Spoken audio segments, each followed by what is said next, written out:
मेरी गर्लफ्रेंड मुझे बचाने की कोशिश करते हुए विकलांग हो गई थी।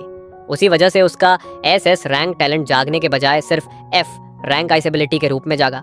जैसे ही उसकी कीमत कम हो गई, मैंने उसे अपने पास से दूर कर दिया। मुझे कभी उम्मीद नहीं थी कि एक दिन उसका टैलेंट फिर से बहाल हो जाएगा और वह आइस गॉडेस बन जाएगी। जब वह मुझसे बदला लेने वाली थी, तब उसे पता चला कि मैं पहले ही मर चुका था। उसके अंदर का इनर डीमन फूट पड़ा और उसके कई दुश्मनों ने उसे घेर लिया। धत्त तेरे की, ये सब इस शरीर के असली मालिक की यादें हैं। इस समय मैं अवेकनिंग सेरेमोनी के दौरान दोबारा जन्म लेकर वापस आया हूँ। यानी अभी अभी शिनू ने एफ रैंक आइस एबिलिटी जागृत की है। शिनू, चिंता मत करो, हमारे टैलेंट चाहे जैसे भी हों, हम फिर भी बचपन के साथी हैं। ब्रदर्स वो, अब आपकी बारी है स्टेज पर जाने की। शू को यकीन है कि आप कोई हाई ग्रेड एबिलिटी जागृत करेंगे। तभी अचानक मेरे दिमाग में एक आवाज गूंज उठी, कमीने, पिछली जिंदगी में मैंने तुम्हारे झूठ पर भरोसा किया, तुम्हारे द्वारा छोड़ी गई और अब दोबारा जन्म लेकर वापस आई हूँ। मैं सूजन कसम खाती हूँ कि जब तक तुम्हें मार नहीं दूंगी तब तक चैन से नहीं जीऊंगी। मैं वहीं जम गया। तभी सिस्टम की आवाज आई, बधाई हो होस्ट, आपने एक गॉडेस के साथ बाइंड होना चुन लिया है। फॉर्च्यून सिस्टम होस्ट को उन गॉडेसेस की फॉर्च्यून से बाइंड कर सकता है जिनके साथ होस्ट ने कभी गलत किया था। सिस्टम ने अपने आप सुसानु को बाइंड कर लिया है। होस्ट अब सुसानु के विचार पूरी तरह सुन सकता है। भीड़ के दबाव में मुझे सोचने का समय नहीं मिला और मैं सीधे अवेकनिंग प्लेटफॉर्म पर चढ़ गया। अवेकनिंग शुरू होते ही सुनहरी रोशनी चमकी और आसमान में बड़े अक्षर उभर आए। जुओ ने SSS rank hand of God जागृत किया है। इसकी बेसिक स्किल किसी भी एलिमेंटल सुपरनैचुरल एबिलिटी को कॉपी कर सकती है। नीचे खड़ी भीड़ खुशी से चिल्लाने लगी। तभी मैंने सुजानु की आवाज सुनी, तो क्या हुआ अगर उसे हैंड ऑफ गॉड मिला है? फिर भी वह जल्दी मरने से नहीं बचेगा, लेकिन इस जीवन में तुम्हें हराने का अधिकार सिर्फ मुझे है, सूसन यूको। उसी समय आसपास के छात्र बातें करने लगे। कुछ लड़कियां पागलों की तरह मुझसे अपने प्यार का इजहार करने लगीं, जबकि ज्यादातर लोग शिनू का मजाक उड़ा रहे थे और कह रहे थे कि वह मेरे लायक नहीं है। मैंने भौहें सिकोड़ ली। अगर मुझे भविष्य के उस संकट से बचना था जो मेरी जान लेने वाला था, तो मुझे शिनू की नफरत खत्म करके उससे अच्छा रिश्ता बनाना होगा। इसलिए मैंने तुरंत ऊंची आवाज में कहा, आज मैं जुओ सबके सामने एक बात घोषित करता हूँ। क्या आखिरकार वही होने वाला है? दोबारा अनुभव करने पर भी दिल टूटता है। शिनू मन ही मन सोच रही थी। मैंने आगे कहा, मुझे बहुत खुशी है कि मैंने एसएसएस रैंक एबिलिटी जागृत की है, लेकिन मैं शिनू को सिर्फ इसलिए नहीं छोड़ूंगा क्योंकि उसकी अवेकनिंग खराब रही। अगर मैंने किसी को भी शिनू के बारे में बुरा बोलते सुना तो मैं उसे कड़ी सजा दूंगा। क्या उसे सबके सामने मेरा अपमान करके मुझसे ब्रेकअप नहीं करना था? मेरी पिछली जिंदगी की ताकत का एक हिस्सा अभी भी मेरे अंदर मौजूद है, तो सच में मैं उसी पल वापस जन्मी हूँ। शिनू पूरी तरह उलझन में पड़ गई। मैं तुरंत आगे बढ़ा और उसे गले लगा लिया। ब्रदर जुओ, अगर आप मुझसे अलग होना चाहते हैं तो शिनू आपके भविष्य को नहीं रोकेगी। जुओ, मुझे फर्क नहीं पड़ता कि तुम क्या योजना बना रहे हो। मेरे माता पिता के साथ कुछ होने से पहले मुझे तुम्हें हटाना होगा ताकि भविष्य का खतरा खत्म हो जाए। मैंने मन ही मन आह भरी। प्यार में चोट खाई हुई लड़की का भरोसा जीतना सच में बहुत मुश्किल था, लेकिन सिस्टम के साथ मैं धीरे धीरे सफल हो सकता था। मैंने मुस्कुराकर कहा, मैं जुओ तुम्हें कैसे छोड़ सकता हूँ। और फिर मैंने सुशायु को चूम लिया। अपनी असली भावनाएं जाहिर न होने देने के लिए सुशेणु केवल चुपचाप उसका जवाब दे सकी। तभी एक महिला टीचर हमारे पास आई। वह छात्र कहाँ है जिसने एसएस रैंक टैलेंट जागृत किया है? मैं अर्थ एकेडमी की ओर से स्पेशल रिक्रूटमेंट के लिए आई हूँ। ये जीगुओ की मेंटर थी। वह कभी गूंजों की सबसे प्रतिभाशाली अवेकंड वन मानी जाती थी और गॉडहुड तक पहुंचने की सबसे बड़ी उम्मीदवार थी। लेकिन जीगो ने छिपकर उसे नुकसान पहुंचाया था और अंत में वह राक्षसों के हाथों दुखद मौत मरी थी। अवेकनिंग इंस्ट्रक्टर जोंगहान को मेरे सामने ले आया। ये जू है, इसकी टैलेंट इसे किसी भी एलिमेंटल एबिलिटी को कॉपी करने देती है। तुम्हारे बताए बिना भी मैं जानती हूँ, पिछली जिंदगी में यह वही विद्रोही शिष्य था जिसे मैंने खुद प्रशिक्षित किया था। यह सुनकर मैं अंदर तक हिल गया। क्या वह भी दोबारा जन्म लेकर आई थी? स्टूडेंट जू, तुमसे मिलकर खुशी हुई। मुझे टीचर जोंग हान कह सकते हो। क्या तुम अपनी एबिलिटी दिखा सकते हो? सिर्फ एसएसएस रैंक होना अर्थ एकेडमी में दाखिले की गारंटी नहीं है। विद्रोही शिष्य, बहुत समय बाद मिल रहे हैं। पिछली जिंदगी में मैंने तुम्हें पूरे दिल से प्रशिक्षित किया था ताकि तुम मुझसे भी आगे निकल सको, लेकिन मुझे क्या पता था कि हार्ट ऑफ रेजिंग थंडर की वजह से तुम मुझसे नफरत करने लगोगे। अंत में जब मैं थंडर गॉड बनने ही वाली थी, तब तुमने मेरे खिलाफ साजिश रच दी। मैं रोना चाहता था, लेकिन आंसू तक नहीं निकल रहे थे। जोंगहान की मेरे प्रति हत्या की इच्छा सूजन यू से भी कम नहीं थी। बड़ी मुश्किल से मैंने सुजानु को शांत किया था और अब एक और आ गई। तभी सिस्टम की सूचना आई। सिस्टम ने अपने आप जोंगहान को बाइंड कर लिया है। होस्ट अब जोंगहान के विचार पूरी तरह सुन सकता है। ये सुनते ही मेरा दिल ठंडा पड़ गया। वह सच में भी दोबारा जन्म लेकर आई थी ताकि जोंगहान को मुझ पर शक न हो। मैंने गहरी सांस ली और घबराया हुआ होने का नाटक किया। कोई समस्या नहीं टीचर। फिर जोंगहान ने 3 लो लेवल लाइटिंग स्किल्स का प्रदर्शन किया। उस समय मैंने लाइटिंग प्रिजन कर्स का इस्तेमाल नहीं किया था, लेकिन इस बदमाश ने उसे कॉपी करके सीधे मुझ पर चला दिया था ताकि मेरा ध्यान खींच सके। तभी मैंने इसे अपना शिष्य स्वीकार किया था। इस बार मैं तुम्हारे धोखे में नहीं आने वाली, एहसान फरामोश भेड़िए। मैं सोच में पड़ गया। तो hand of God forbidden spell skills भी कॉपी कर सकता है। अलग अलग लेवल के विरोधियों के खिलाफ भी यह मारने का मौका देता है। अब समझ आया कि जोंगहान ने दोबारा जन्म लेने के बावजूद मुझे तुरंत क्यों नहीं मारा। मुझे कोई तरीका निकालना होगा जिससे वह अपनी सतर्कता कम करे। मैंने हैंड ऑफ गॉड सक्रिय किया और जोंगहान की सारी स्किल्स देखी। फिर मैंने उसकी स्किल्स में से अपनी पिछली जिंदगी वाला forbidden spell heaven shaking purple thunder copy कर लिया। तुरंत काले बादलों ने आसमान को ढक लिया। पिछली जिंदगी में इसी लड़के ने मुझ पर हेवन शेकिंग पर्पल थंडर चलाया था। मैंने सोचा था कि पहली बार इस्तेमाल कर रहा है इसलिए गलती हुई होगी, लेकिन असल में तो यह शुरू से ही अपने गुरु के साथ विश्वासघात करना चाहता था। आसमान से बैंगनी बिजली का एक विशाल झटका नीचे गिरा, लेकिन जोंगहान पर गिरने के बजाय वह सीधे मेरी तरफ आने लगा। क्या दोबारा जन्म लेने से बटरफ्लाई इफेक्ट पैदा हो गया? क्या इस गद्दार शिष्य की किस्मत बदल गई है? जैसे ही पर्पल थंडर मुझ पर गिरने वाला था, जोंगहान ने हाथ उठाकर अपनी शक्ति से उसे रोक दिया। मैंने राहत की लंबी सांस छोड़ी। मेरा दांव सही निकला था। मैं तुरंत बोला, टीचर, मेरी जान बचाने के लिए धन्यवाद। मुझे धन्यवाद देने की जरूरत नहीं। मुझे बस उम्मीद नहीं थी कि हैंड ऑफ गॉड सीधे हेवन शेकिंग पर्पल थंडर जैसे फॉरबिडन स्पेल को कॉपी कर लेगा। मैंने तुरंत कहा, मैं इस जीवन रक्षा के एहसान को कभी नहीं भूलूंगा।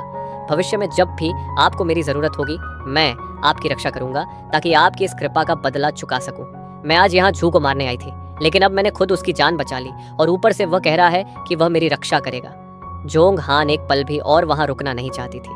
उसने हाथ हिलाया और कहा, जुओ, बधाई हो, तुमने परीक्षा पास कर ली है। स्कूल शुरू होने पर सीधे अर्थ एकेडमी में रिपोर्ट करना। मुझसे संपर्क जानकारी लेने के बाद वह जल्दी से वहां से चली गई। मैं मुड़ा और देखा कि सुशियू के चेहरे पर आंसू ही आंसू थे। उसने अभी अभी सोचा था कि मैं पर्पल थंडर से मर जाऊंगा, और क्योंकि वह खुद मुझसे बदला नहीं ले पाती इसलिए वहीं रो पड़ी थी। लेकिन जैसे ही उसने देखा कि मैं सुरक्षित हूँ, वह शांत हो गई। मैं धीरे धीरे उसके पास चल कर गया। शिनू, तुम रो क्यों रही हो? मैं नहीं रो रही थी। तुम जरूर इसलिए रोई होगी क्योंकि तुम्हें डर था कि उस फॉरबिडन स्पेल की वजह से मैं मर जाऊंगा, है ना? किसे आपकी चिंता थी ब्रदर गुओ? ऐसे मत करो, यहाँ बहुत सारे लोग हैं। उसके मन की बातें सुनकर मैं पहले ही जान चुका था कि सुशिणु के दिल में अभी भी मेरे लिए कुछ भावनाएं बाकी थी। मेरे होठों पर हल्की मुस्कान आ गई। आसपास खड़ी भीड़ फुसफुसाने लगी। मुझे सच में सुसाणु से जलन हो रही है। उसने सबसे कमजोर एबिलिटी जागृत की है, फिर भी जुओ उसे छोड़ने को तैयार नहीं है। हाँ, जुओ उसके साथ है। उसकी टैलेंट चाहे कितनी भी खराब हो, फिर भी वह सिर ऊंचा करके जी सकती है। तभी सुशिणु मन ही मन बोली, मैंने कभी जुओं पर भरोसा नहीं किया। इस बार दोबारा जन्म लेने के बाद मैं उस अवसर को पहले ही हासिल कर लूंगी। अपनी डिवाइन सोल को ठीक करूंगी और पिछली जिंदगी से भी तेजी से आगे बढ़ूंगी। सुजानू को बार बार उस अवसर का जिक्र करते सुनकर मैं भी लालच में आ गया। अगर वह सच में डिवाइन सोल को ठीक कर सकता है और किसी को गॉडहुड तक पहुंचा सकता है, तो सिस्टम की मदद से वही फॉर्च्यून हासिल करके मैं भी गॉडहुड तक पहुंच सकता हूँ। ब्रदर जुओ, मैं थोड़ी थक गई हूँ। अवेकनिंग सेरेमोनी भी खत्म हो चुकी है। चलिए घर चलते हैं। मन ही मन उसने सोचा, आज रात मैं चुपके से निकलकर उस अवसर को ढूंढूंगी। उस बेदिल आदमी को इसकी भनक तक नहीं लगेगी। यह सुनकर मैंने सिर हिलाया और घर चलने के लिए तैयार हो गया। मेरा इरादा था कि मैं उसकी योजना के साथ चलूं और उसे उस अवसर की तलाश करने दूं। घर लौटते समय मैं जानबूझकर सुशिणु के साथ ज्यादा घुलने मिलने लगा ताकि उसके पुनर्जन्म का राज छिपा रहे। सुशिणु बस सब कुछ चुपचाप सहती रही। बहुत गुस्सा आ रहा है। जैसे ही मुझे सीक्रेट रियलम का अवसर मिल जाएगा, सबसे पहले मैं इन गंदे हाथों को काट दूंगी। उसकी बात सुनकर मैं डरा नहीं, बल्कि और भी ज्यादा उसके करीब होने लगा। घर पहुंचते ही सूसन यू के माता पिता हमारा स्वागत करने आए। शिनू और जू वापस आ गए। आओ बैठो। मॉम, डैड, शिनू और मैंने अवेकनिंग सेरेमोनी पूरी कर ली है और अब हम ग्रेजुएट भी हो चुके हैं। अब से हमारे पास आपके साथ घर पर रहने के लिए बहुत समय होगा। जो ये मेरे माता पिता हैं, तुम्हें इन्हें अंकल और आंटी कहना चाहिए। लेकिन बूढ़ा दंपति बहुत खुश हो गया। ये पहली बार है जब जो ने हमें मॉम और डैड कहा है। हमें यह बहुत अच्छा लगा। सुशिनू मन ही मन बोली, लगता है मुझे इस बेदिल आदमी को जितनी जल्दी हो सके खत्म करना होगा। मैंने अंदर ही अंदर आह भरी। क्या वह सच में मुझे मारना चाहती है? अब उसका सीक्रेट रेल्म में जाकर अवसर हासिल करना असंभव था। फिर मैंने बूढ़े दंपति को आज की सारी घटनाएं बताईं और अर्थ एकेडमी में अपने स्पेशल एडमिशन का जिक्र किया। दोनों खुशी से हंसते रहे, जबकि सुजानू का चेहरा और भी उदास होता गया। इसी तरह समय बीतता गया और आधी रात हो गई। बिना किसी झिझक के सुजानू चुपके से घर से निकल गई। उसे बिल्कुल अंदाजा नहीं था कि मैं पहले से ही उसके पीछे पीछे चल रहा हूँ। डिवाइन सोल को ठीक करने वाली वस्तु मैं उससे नहीं छीनूंगा, लेकिन बाकी अवसरों का मामला अलग था। हम सीक्रेट रेल्म के प्रवेश द्वार तक पहुंच गए।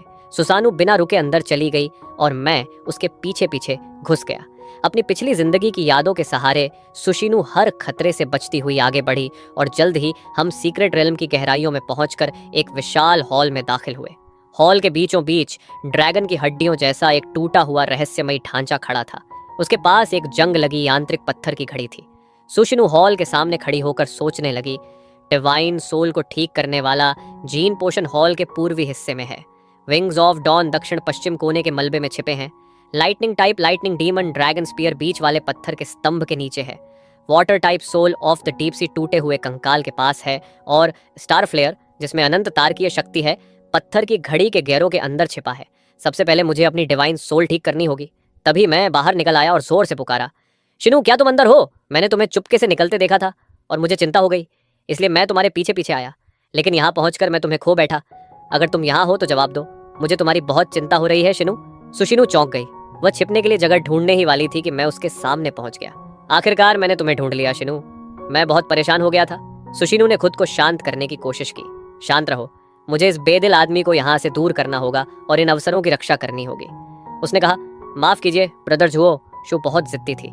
मेरी टैलेंट बहुत खराब है, इसलिए मैं रात में अकेले घूमने निकल आई थी। चलिए घर वापस चलते हैं। अंदर से मैं बेहद खुश था, लेकिन बाहर से सोचने का नाटक करने लगा। मैंने चारों तरफ देखा और कहा, शिनु लगता है हम गलती से किसी सीक्रेट रेल्म में आ गए हैं। शायद यहाँ ऐसे खजाने हों जो हमारी ताकत बढ़ा सकें।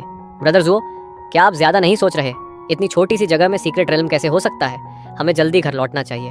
मैं शांत रहा और धीरे धीरे दक्षिण पश्चिम वाले मलबे की ओर बढ़ा। शिनु तुम यहीं रुको, मैं जाकर देखता हूँ। सुशीनु मन ही मन घबरा गई। धत्त तेरे की, वह तो विंग्स ऑफ डॉन है जिन्हें मैं पिछली जिंदगी में सबसे ज्यादा इस्तेमाल करती थी।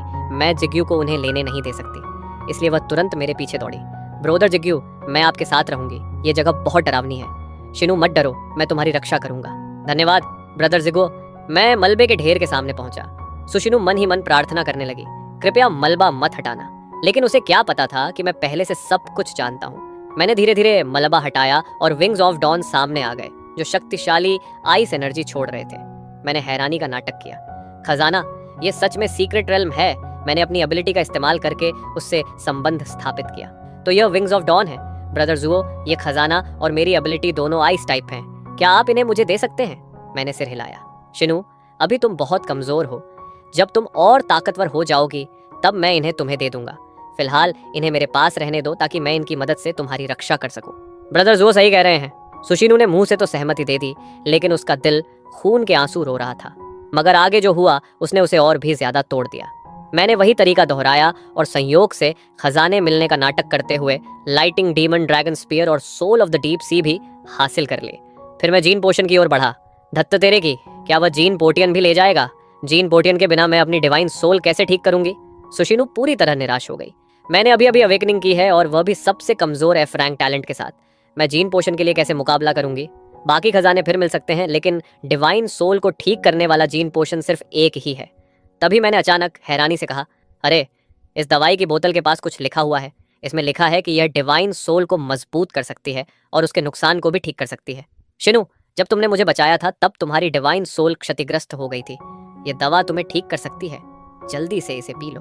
ब्रदर जुओ, क्या आप सच में यह मुझे देना चाहते हैं?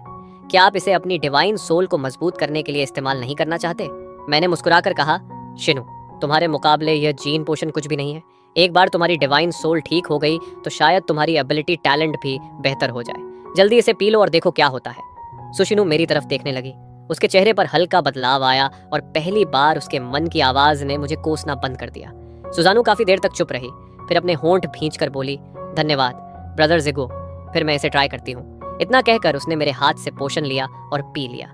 दवा ने असर दिखाना शुरू किया और सुशीनु की सोल को रिपेयर करने लगी, लेकिन इसका असर इतना ज्यादा था कि सुशीनु दर्द से जमीन पर गिरकर तड़पने लगी। उसके मन की आवाज़ से मुझे पता चल गया कि यह नॉर्मल था। तब जाकर मुझे राहत मिली, लेकिन फिर भी मैं आगे बढ़ा और गिरी हुई सुशीनु को अपनी बाहों में उठा लिया। मेरी बाहों में आते ही उसका दर्द काफी कम हो गया। सुशीनु मन ही मन सोचने लगी, ब्रदर जिगुओ ने मुझे जीन पोशन दिया और अब मेरा दर्द भी कम कर रहा है। क्या यह सच में वही बेदिल आदमी है जिसने मुझे धोखा दिया था? जल्द ही दवा पूरी तरह एब्सॉर्ब हो गई। सूजन यू की सोल पूरी तरह ठीक हो गई और उसकी टैलेंट भी वापस SSH रैंक पर पहुंच गई। खुशी इतनी ज्यादा थी कि वह कुछ पल के लिए यह तक भूल गई कि मैं उसके पास खड़ा हूँ। उसने सीधे अपनी ice talent skill mistake ice spikes इस्तेमाल कर दी। आसमान बर्फीले टुकड़ों से भर गया। तभी उसे अचानक याद आया कि मैं अभी भी उसके पास खड़ा हूँ। ओह नहीं, मैं भूल गई थी कि जिक्क्यूओ यहीं है। मैंने हैरानी से कहा, कितनी पावरफुल स्किल है शिन्हू, लगता है तुम्हारी टैलेंट अब एफ रैंक नहीं रही। उसने कहा, जेन पोटियन के लिए धन्यवाद ब्रदर जो, अब मेरी टैलेंट काफी ऊपर पहुंच गई है। लेकिन अब मन ही मन वह सोच रही थी, हालांकि इस आदमी ने मुझे जेन पोटियन दिया है, फिर भी इसे यह नहीं पता चलना चाहिए कि मेरी टैलेंट एसएसएस रैंक बन चुकी है। लेकिन ब्रदर जुओ सच में पिछली जिंदगी से बिल्कुल अलग लगता है। मैंने चुपचाप एक आह भरी। सुशीनू अभी भी मुझसे पूरी तरह सावधान थी। फिर मैं मुस्कुराकर बोला, तो चलो इस सीक्रेट रियल्म को और एक्सप्लोर करते हैं। इतना कहकर मैं स्टारफ्लर की तरफ बढ़ गया। सुजानू खुद भी स्टारफ्लर को देखने को लेकर सोच रही थी। तभी मैंने उसे साथ आकर देखने को कहा। वह उसे ध्यान से महसूस करते हुए सोचने लगी, कितनी कमाल की है। इसका नाम स्टारफ्लर है, इसमें सितारों की शक्ति भरी हुई है और यह भी एक ट्रेजर है। अगर मैं यहाँ ना होती तो तुम कभी ये खजाने हासिल नहीं कर पाते। लेकिन आखिर में उसने इसे मुझसे छीनने का विचार छोड़ दिया। तभी अचानक स्टारफ्लर से तेज रोशनी फूट पड़ी। सुशीनू की आंखें फैल गईं। जुओ ने तो ऐसा फेनोमेनॉन ट्रिगर कर दिया जिसे मैं भी कभी ट्रिगर नहीं कर पाई थी। रोशनी मिलकर एक सपनों जैसे स्टार पैलेस में बदल गई। उस महल के अंदर एक एंजल दिखाई दिया जिसकी पीठ पर एक विशाल स्टार फ्लेयर था। अचानक एंजल ने मेरी और सुशीनू की तरफ देखा और कहा, आई सी यू। मैं हैरान होकर वहीं खड़ा रह गया, लेकिन मेरे बगल में खड़ी सूजन यू की आंखों से खून बहने लगा। वह घबरा कर सोचने लगी, उसने क्या कहा? उसकी फुसफुसाहट मेरे दिमाग को तोड़ रही है। कुछ ही पलों बाद सुजानू चीख उठी। अगर यह चलता रहता तो उसका दिमाग टूट जाता और वह मर जाती। मैंने स्टार पैलेस की तरफ देखा। एंजल ने फिर फुसफुसाकर कहा, I will come to find you and banish you back to your own world. मैंने तुरंत अपना हाथ उठाया और एक ही मुक्के में पूरे स्टार पैलेस को तोड़ डाला। जैसे ही फिनोमेनॉन गायब हुआ, सुशीनू के दिमाग में गूंजती आवाजें भी खत्म हो गई। वह वहीं बेहोश होकर गिर पड़ी। मैं तुरंत उसके पास पहुंचा और उसकी चोटें चेक की। जब मुझे यकीन हो गया कि उसकी जान को कोई खतरा नहीं है, तो मैं उसके पास बैठकर उसके जागने का इंतजार करने लगा। मैं सोच में पड़ गया, इस जगह पर इतने सारे ट्रेजर्स क्यों हैं? और वह एंजल आखिर था कौन? तभी सुशीनू को होश आ गया। मैंने तुरंत कहा, शिनू आखिर तुम जाग गई, तुमने तो मुझे डरा ही दिया था। फिर मैंने उसे विस्तार से बताया कि मैंने कैसे फिनोमेनॉन को तोड़ा और पूरे समय उसके पास बैठा रहा। सुजानू की नजरें जटिल भावनाओं से भर गईं। धन्यवाद ब्रदर जिगुओ। वह मन ही मन सोचने लगी, इस जीवन का ब्रदर जिगुओ पूरी तरह अलग है। उसने मुझे सबके सामने बेइज्जत नहीं किया, डिवाइन मेडिसिन अपने पास नहीं रखी, मेरे माता पिता को नुकसान नहीं पहुंचाया और उस सबसे खतरनाक पल में मेरी जान भी बचाई। मैं उसे एक बार फिर भरोसा करने का मौका दूंगी। उसके विचार सुनकर मैं अंदर ही अंदर बहुत खुश हो गया। आखिरकार मैंने सुशीनू का भरोसा जीत लिया था। उसने कहा, ब्रदर जुओ, स्टारफ्लर की शक्ति बहुत ज्यादा है, इसे संभाल कर रखना, आगे चलकर यह जरूर काम आएगा। लेकिन उस एंजल से सावधान रहना। अब हमें घर लौट जाना चाहिए। मैं कुछ देर सोचता रहा। इन खजानों की असली उत्पत्ति अब भी एक रहस्य थी। आखिरकार मैंने सुशीनू की तरफ देखा और कहा, शीनू चलो एक बार और आसपास देखते हैं, शायद यहाँ और भी अच्छी चीजें हों। वह तुरंत बोली, मैं यहाँ पिछली जिंदगी में आ चुकी हूँ, यहाँ और कोई ट्रेजर नहीं है। लेकिन अपने रीबर्थ का राज छिपाने के लिए वह फिर भी मेरे साथ चल पड़ी। कुछ देर बाद मैं एक काले पूल के किनारे पहुंचा। ब्रोदर जो, उस पूल को मत छूना, यह बहुत खतरनाक लगता है। पिछली जिंदगी में मैंने इसका पानी छू लिया था और मेरी सोल लगभग बिखर गई थी। मैं तो सिर्फ जीन पोशन की वजह से बच पाई थी। उसकी बात सुनकर मैंने ध्यान से देखा और पूल के अंदर एक स्टोन टैबलेट खोज निकाली। मैंने हैंड ऑफ गॉड एक्टिव किया, सुशीनू की स्किल कॉपी की और एक आइस शील्ड बना लिया। फिर मैंने मिस्टिक आइस स्पाइक्स का इस्तेमाल करके स्टोन टैबलेट पर हमला किया। सुशीनू की हैरान नजरों के सामने वह स्टोन टैबलेट पूल से बाहर निकल आई। उस पर दरारें थीं और कुछ लिखावट भी थी। उसमें gene divine kingdom, mechanical divine kingdom और सायोनिक डिवाइन किंगडम का जिक्र था। यहाँ 3 बेहद शक्तिशाली अस्तित्वों के बीच युद्ध हुआ था। जीन डिवाइन किंगडम का स्टारफ्लर एंजल अकेले लड़ रहा था, लेकिन उसकी डिवाइन वेपन स्टारफ्लर को बाकी 2 शक्तियों ने यहीं छोड़ने पर मजबूर कर दिया। सायोनिक डिवाइन किंगडम का एक महान एक्सपर्ट यहीं मारा गया और पीछे सिर्फ यह सायोनिक असेंशन पूल छोड़ गया। बाकी लिखावट टूट चुकी थी। सुशीनू पिछली जिंदगी में गॉड बन चुकी थी, फिर भी उसने इन तीनों जगहों के बारे में कभी नहीं सुना था। उसे पहली बार इनके बारे में इसी स्टोन टैबलेट से पता चला। मैंने भी चुपचाप सारी जानकारी याद कर ली। सायोनिक असेंशन पूल, शायद अगर मैं इसमें उतरूं तो मुझे कोई बहुत बड़ा अवसर मिल सकता है। मैंने सूसन यू की तरफ देखा और कहा, शिनू तुम यहीं रुको, मैं नीचे जाकर देखता हूँ। इससे पहले कि सुसानू कुछ समझ पाती, मैं सीधे सायोनिक एस्केंशन पूल में कूद गया। अगले ही पल काला पानी मेरे शरीर को गलाने लगा और मेरा शरीर पूरी तरह गायब हो गया। यह देखकर सुशीनू वहीं जमीन पर गिर पड़ी। ब्रदर जिगुओ मर गया। उसी समय मेरी सोल एक अजीब जगह पर पहुंच गई। वह जगह ऐसी ऊर्जा से भरी हुई थी जो मेरी सोल से पूरी तरह मेल खाती थी। उस ऊर्जा के लगातार पोषण से मुझे महसूस हुआ कि मेरी सोल एक ऊंचे स्तर की ओर विकसित हो रही है। कुछ समय बाद यह प्रक्रिया पूरी हो गई और मुझे एक नई स्किल भी समझ में आ गई, सायोनिक स्पार्क। सोल पावर खर्च करके यह सीधे दुश्मन के दिमाग और आत्मा पर हमला कर सकती थी और उसकी सोल को नुकसान पहुंचा सकती थी। मैं अभी इसकी ताकत टेस्ट ही कर रहा था कि अचानक एक ऐसी आवाज गूंजी जिसने मेरी सोल तक हिला दी। 10,000 साल बाद आखिरकार एक भाग्यशाली इंसान यहाँ आया है। मैंने पूछा, क्या तुम वही गिरे हुए सियोनिक किंगडम एक्सपर्ट हो? आवाज बोली, सही पहचाना। मुझे होशियार लोगों की सोल्स का स्वाद लेना बहुत पसंद है। उसी पल मुझे खतरे का एहसास हुआ।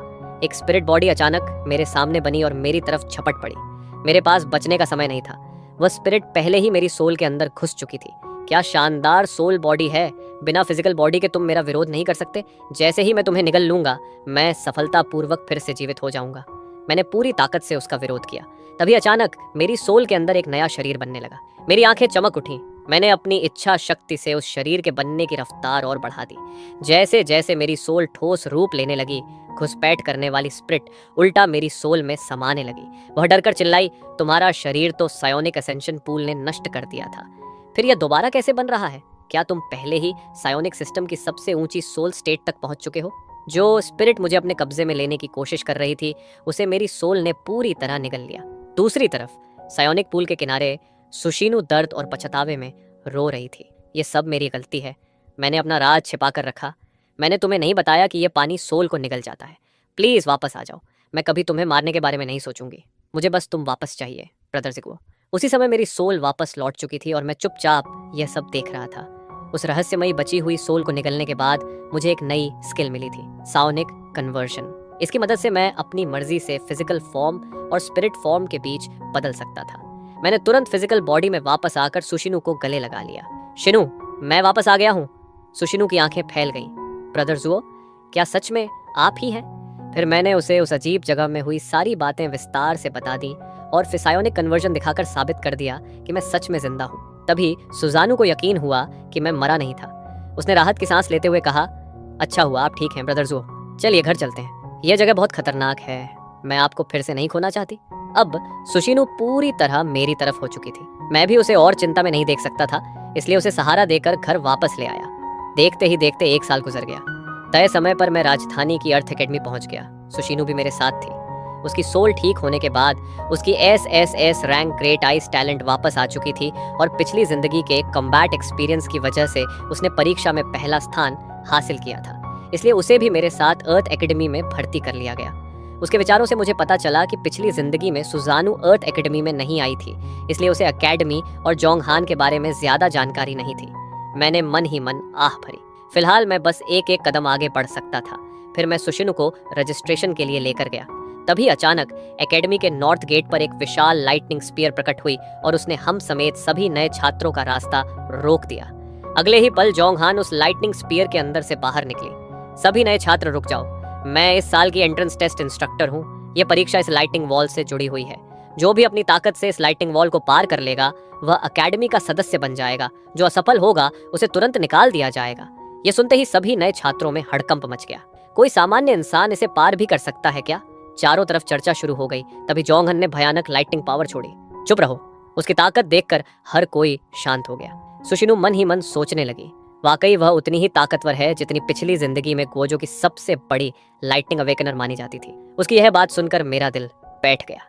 आखिर इस शरीर के असली मालिक ने ऐसी खतरनाक महिला को नाराज कैसे कर दिया था? मैं जोंगहान को अपने पक्ष में कैसे करूंगा? जोंगहान ने शांत स्वर में कहा, जो डरते हैं वे अभी वापस जा सकते हैं। यह परीक्षा शाम 6 बजे तक चलेगी। जो 6 बजे के बाद आएगा उसे भी निकाल दिया जाएगा। शोर शराबे के बीच एक नया छात्र लाइटनिंग वॉल की तरफ बढ़ा। जैसे ही वह करीब पहुंचा उसने खुद को लाइटनिंग शील्ड से ढक लिया। मेरी नजर तुरंत उस पर टिक गई। तभी सुशिनु ने मेरी बांह खींची। ब्रदर ज़िगुओ, इसके बाद हम भी कोशिश करेंगे। यह लाइटनिंग वॉल डरावनी दिखती है, लेकिन मेरे लिए इसे पार करने में 1 सेकंड भी नहीं लगेगा। मैंने सिर हिलाया।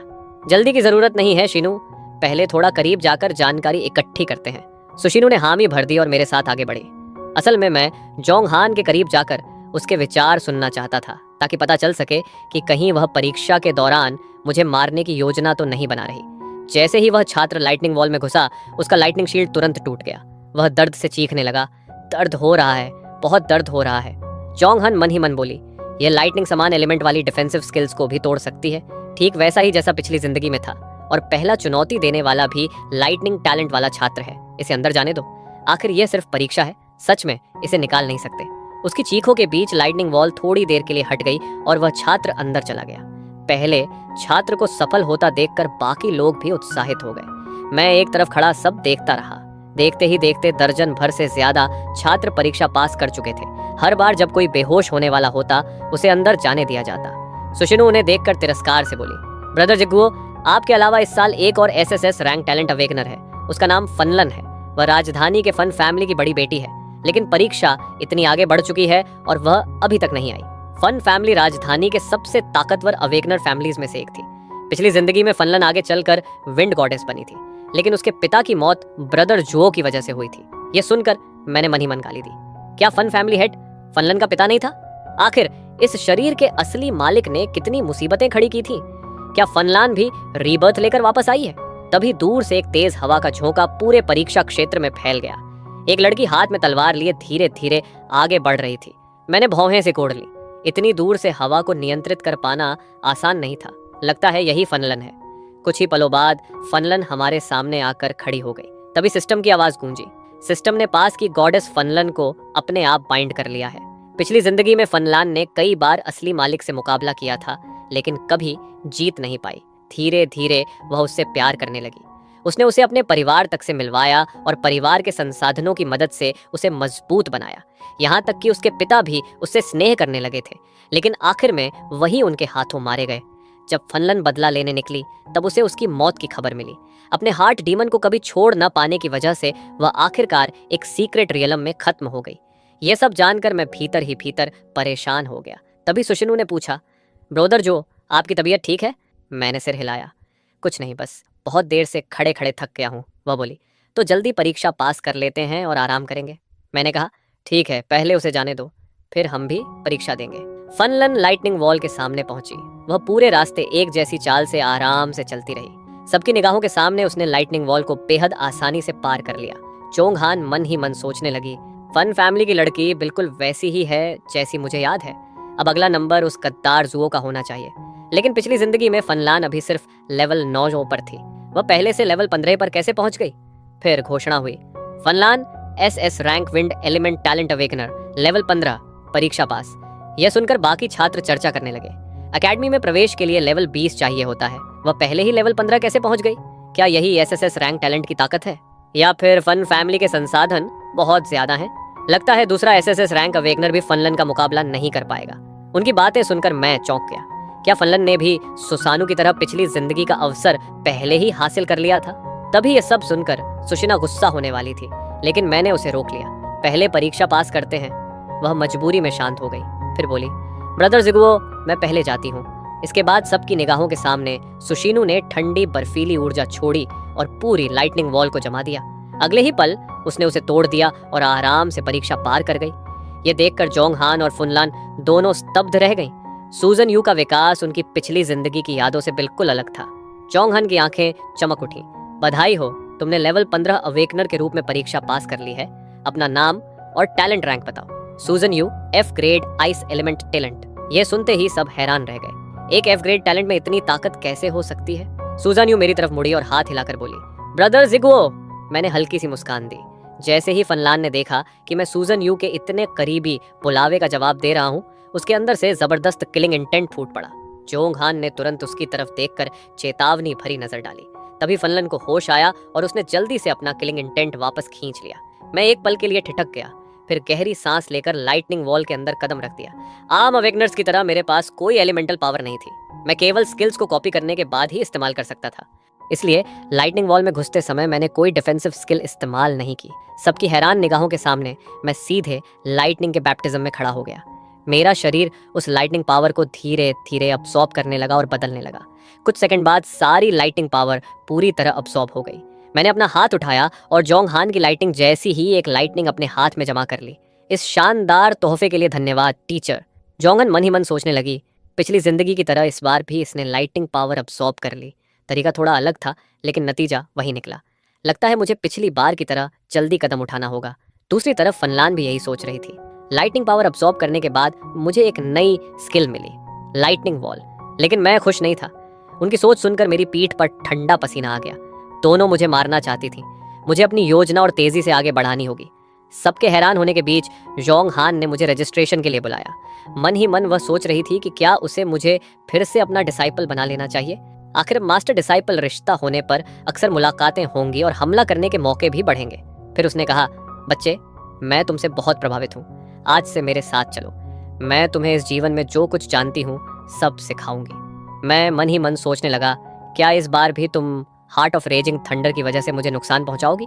फिर मैंने मुस्कुराकर कहा, उस समय आपने मुझे रिकमेंडेशन चांस दिया था और मेरी मदद भी की थी।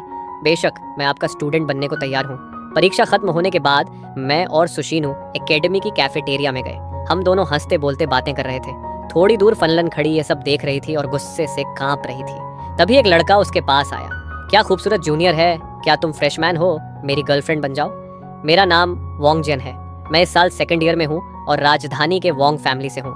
ये सुनकर फनलान ने मेरी तरफ देखा। मेरे पास पहले से बॉयफ्रेंड है सीनियर, कृपया अपनी इज्जत बनाए रखिए। वोंगजियान चौंक गया। क्या तुम्हारा बॉयफ्रेंड भी एकेडमी का स्टूडेंट है? उसकी लगातार बातों से परेशान होकर फनलन ने मेरी तरफ देखते हुए कहा, वह मेरा बॉयफ्रेंड है। वोंगजियान ने मेरी तरफ देखा और बोला, जूनियर, वो दोनों तो कपल लगते हैं। वह लड़की उसकी कजन होगी। फनलन तुरंत भड़क गई।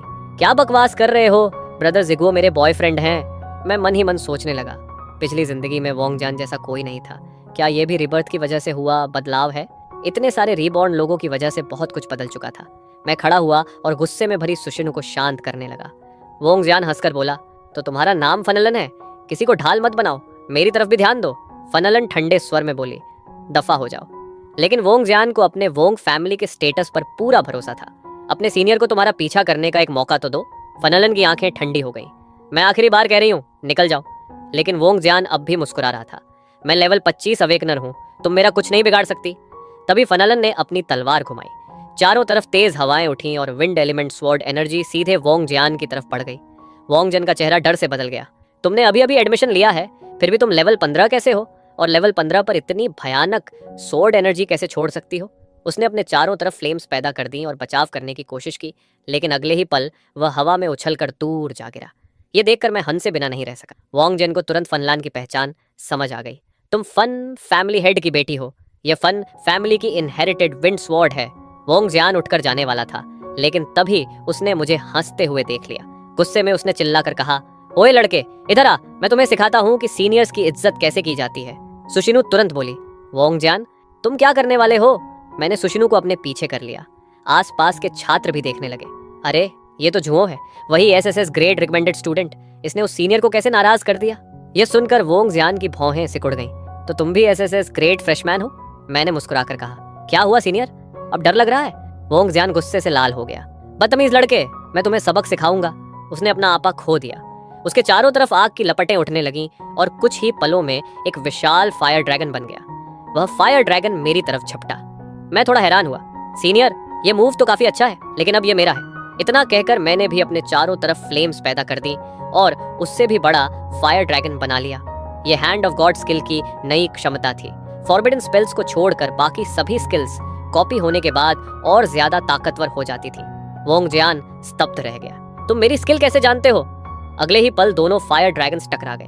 मेरा फायर ड्रैगन्स आसानी से उसके ड्रैगन को चीरता हुआ सीधे वोंगजियान पर जा गिरा। उसका पूरा शरीर आग में घिर गया। वह जमीन पर लौटने लगा और चीखने लगा, रुको, मुझे मत जलाओ, मैं हार मानता हूँ। मेरे इशारे पर सुशिनु ने अपनी स्किल इस्तेमाल की और आग बुझा दी। वोंगजियान उठकर मुझे घूरने लगा और फिर भाग गया। सुशिनु खुशी से बोली, ब्रदर जुओ, आप कमाल थे। फनलान भी बोली, जो मेरे लिए वोंगजियान को सबक सिखाने के लिए धन्यवाद। मैंने मुस्कुराकर कहा, कोई बात नहीं। लेकिन सुशिनु तुरंत बोल उठी, फनलान, ब्रदर जू से दूर रहो। मन ही मन वह सोच रही थी, ये लोमड़ी ब्रदर जू को मुझसे छीनने की हिम्मत कैसे कर सकती है। मैं ये कभी नहीं भूलूंगी। फनलन मुस्कुराई। आज तुमसे मिलकर अच्छा लगा, समय मिला तो फिर मिलेंगे। मैंने कहा, मुझे शिनु को उसके डॉर्मिटरी तक छोड़ना है। इतना कहकर मैं तुरंत सुशिनु को वहां से ले गया। रास्ते भर सुशिनु मुझे घूरती रही। ब्रोदर जुओ, आपने फनलन से यह क्यों कहा कि उससे मिलकर खुशी हुई? कहीं आपको वह पसंद तो नहीं आ गई? मैंने हंसकर कहा, शिनु, तुम मेरी गर्लफ्रेंड हो, मैं किसी दूसरी लड़की में दिलचस्पी कैसे ले सकता हूँ? मेरी बात सुनकर सुशिनु आखिरकार मुस्कुरा दी। थोड़ी देर बाद हम गर्ल्स डॉर्मिटरी के नीचे पहुंच गए। मैंने उसका सामान उठाने में मदद की। डॉर्म आंटी से इजाजत लेने के बाद हम दोनों ऊपर गए। जब हम उसके रूम के सामने पहुंचे तो दरवाजा खुला हुआ था। सुशिनु हैरान होकर बोली, दरवाजा खुला क्यों है? क्या कोई मुझसे पहले आ गया? हम दोनों अंदर गए। अर्थ एकेडमी के डॉर्म रूम्स 2 लोगों के लिए होते थे। इस समय दूसरे बेड पर पहले से बिस्तर लगा हुआ था। सुशिनु ने चारों तरफ देखा। बेड तो पहले से तैयार है, लेकिन वह लड़की कहाँ गई? मैंने कहा, शायद उसे कोई काम होगा और वह बाहर गई होगी। फिर मैं सुशीनु का बेड लगाने में उसकी मदद करने लगा। कुछ मिनट बाद सब काम खत्म हो गया और मैं जाने ही वाला था कि तभी बाहर से कदमों की आवाज सुनाई दी। मैं और सुशीनु एक साथ दरवाजे की तरफ देखने लगे। तभी फनलन डॉर्म रूम के अंदर आई। दोनों लड़कियां एक साथ हैरानी से चिल्ला उठी। मुझे बिल्कुल उम्मीद नहीं थी कि मेरी रूममेट तुम निकलोगी। मुझे भी नहीं थी। इतना कहकर फनलन अपने बेड की तरफ बढ़ गई। मैंने बेबस होकर आह भरी। सच में दुश्मन अक्सर तंग रास्तों पर मिल जाते हैं। मैंने दोनों की तरफ देखकर कहा, मैं जा रहा हूँ, तुम दोनों लड़ना मत शुरू कर देना। फनलन तुरंत बोली, ये इस बात पर निर्भर करता है कि यह बार बार तुम्हें अपना बॉयफ्रेंड कहना बंद करती है या नहीं। सुशिनु ने तुरंत जवाब दिया, जो हमेशा से मेरा बॉयफ्रेंड था। ये कहते हुए उसने दांत भींच लिए और अपनी एबिलिटी इस्तेमाल करने ही वाली थी। दूसरी तरफ फनलान भी पीछे हटने को तैयार नहीं थी। मैंने गहरी सांस ली और दोनों को रोक दिया। तुम दोनों थोड़ा शांत रहो, आखिर कई सालों तक रूममेट रहने वाली हो। इतनी छोटी बात पर झगड़ा मत करो। फनलन ने कंधे उचकाए। मैं इतनी फालतू नहीं हूँ। अगर यह मुझ पर हमला नहीं करेगी तो मैं भी नहीं करूंगी। सुशिनु ने भी कहा, ब्रोदर जो, चिंता मत कीजिए, मैं भी इससे नहीं लड़ूंगी। मैंने राहत की सांस ली और वहां से निकल गया। कुछ देर बाद रास्ता पूछते पाछते मैं अपने डॉर्म रूम तक पहुंच गया। अंदर एक दुबला पतला लड़का बैठा था। उसने मुझे देखकर कहा, तुम मेरे रूममेट होगे? हेलो, मेरा नाम चू यान फई है। मेरी टैलेंट सी ग्रेट विजन एबिलिटी है। मैंने मुस्कुराकर कहा, मैं झू हूँ, तुमसे मिलकर अच्छा लगा। अचानक चू यान फई को कुछ याद आया और वह उत्साहित हो गया। अरे, मैं तुम्हें पहचानता हूँ। तुम वही मॉन्स्टर हो जिसने एंट्रेंस टेस्ट में सारी लाइटनिंग पावर अब्सॉर्ब कर ली थी। मैंने तुम्हें सीनियर वोंग जियान को हराते हुए भी देखा था। तुम तो बहुत ताकतवर हो। मैं बेड लगाते हुए उसकी बातें सुनता रहा। उसके बाद हम दोनों काफी देर तक अलग अलग चीजों पर बातें करते रहे। उसी समय वोंग फैमिली में वोंग जियान अपनी कजन से शिकायत कर रहा था। एक फ्रेश मैन ने मुझे इतनी बुरी तरह पीट दिया। उसकी कजन वोंग यान ने ठंडे स्वर में कहा, मेरी जानकारी के अनुसार तुमने ही पहले उसे परेशान किया होगा। अगर और कोई बात नहीं है तो मुझे परेशान मत करो। लेकिन वोंग जियान लगातार विनती करता रहा, कजिन, चाहे जो भी हो, मैं वोंग फैमिली का सदस्य हूँ। मेरी मदद करना फैमिली की इज्जत बचाने जैसा होगा। वोंग यान ने हाथ हिलाया। ठीक है, उसकी जानकारी बताओ। वोंग जियान खुशी से मुस्कुरा उठा और मेरे बारे में सारी जानकारी विस्तार से बताने लगा। वोंग यान ने भौहें सिकोड़ ली। पहले मुझे उसका चेहरा दिखाओ। वोंग जियान ने अपनी पिटाई वाली वीडियो चला दी। जैसे ही वोंग यान ने मेरा चेहरा देखा, उसका चेहरा अंधेरा पड़ गया। तो ये तुम हो, वही आदमी जिसे मैंने अपनी पूरी पिछली जिंदगी ढूंढा लेकिन कभी नहीं पाया। वही आदमी जिसने मेरी पवित्रता नष्ट कर दी थी। पिछली जिंदगी में वोंग यान फ्लेम रॉक गॉडेस के नाम से मशहूर थी। एक बार उसे फ्लेम फायर सीक्रेट रेल्म में फ्लेम रॉक क्रिस्टल मिला था। जब वह उसकी शक्ति अब्सॉर्ब कर रही थी, तभी इस शरीर के असली मालिक ने उसके साथ जबरदस्ती की थी। उसके बाद उसने पूरी जिंदगी उसे ढूंढा लेकिन कभी नहीं मिला। इसी वजह से उसकी कल्टीवेशन भी प्रभावित हुई और आखिरकार गॉड्स डिसेंट एरा में उसकी मौत हो गई। रीबर्थ के बाद इस जीवन में वोंग यान पूरी तरह अपनी ताकत बढ़ाने में लगी हुई थी ताकि आने वाले गॉड्स डिसेंट एरा में बच सके। लेकिन अब मेरा चेहरा देखते ही उसका हार्ट डीमन फिर जाग उठा। अगले ही पल उसके शरीर से फीनिक्स फ्लेम्स फूट पड़ी। उसके पास खड़ा वोंग जियान डर गया। कजिन, क्या हुआ? वोंग यान मन ही मन सोचने लगी। फ्लेम फायर सीक्रेट रियलम से निकलने के 6 महीने बाद मुझे पता चला था कि जिग्युओ दक्षिणी सीमा में मर चुका है। उसी दिन से मेरा हार्ट डीमन मेरे साथ है। अब जब मुझे जिगुओ का पता चल गया है तो मैं उसे मारकर इस हार्ट डीमन को खत्म कर दूंगी। रात हो चुकी थी। मैं और चू यनफे डिनर करके कैफेटेरिया से बाहर निकल रहे थे। तभी वोंग यान अचानक मेरे सामने आकर खड़ी हो गई। जो, मेरे साथ चलो, मुझे तुमसे अकेले में कुछ बात करनी है। चू यानफे मुझे ईर्ष्या से देखने लगा। जो, लगता है ये सीनियर तुमसे कन्फेस करने आई है। मैंने तुरंत कहा, बकवास मत करो, मैं इन्हें जानता तक नहीं। सीनियर, जो कहना है यहीं कहिए। वोंग यान बोली, यहाँ कहना ठीक नहीं रहेगा। चू यानफे शरारती मुस्कान के साथ बोला, जो, आराम से बात करना, मैं चलता हूँ। इतना कहकर वह भाग गया। वोंग यान मन ही मन सोच रही थी, पिछली जिंदगी में तुमने मेरी पवित्रता नष्ट की थी, इस जीवन में मैं तुम्हें टुकड़े टुकड़े कर दूंगी। तभी सिस्टम ने वोंग यान को बाइंड कर लिया और उसकी यादें मेरे दिमाग में आने लगी। मैं वहीं जम गया। मेरा दिमाग तेजी से काम करने लगा। मैं इसके साथ नहीं जा सकता, नहीं तो मर जाऊंगा। अचानक मैंने अपना पेट पकड़ लिया और कराहने लगा। सीनियर, अचानक मेरे पेट में बहुत दर्द हो रहा है। शायद मैंने कुछ गलत खा लिया। वोंग यान ने शक से कहा, अकेडमी कैफेटेरिया का खाना बहुत सावधानी से चुना जाता है। तुम्हें फूड पॉइजनिंग कैसे हो सकती है? मेरे माथे पर पसीना आ गया। यह लड़की आसानी से बेवकूफ़ नहीं बनने वाली थी। मैंने पेट दर्द का नाटक जारी रखा। शायद मैं अभी यहाँ के खाने का आदी नहीं हुआ हूँ, हम किसी और दिन बात कर लेंगे।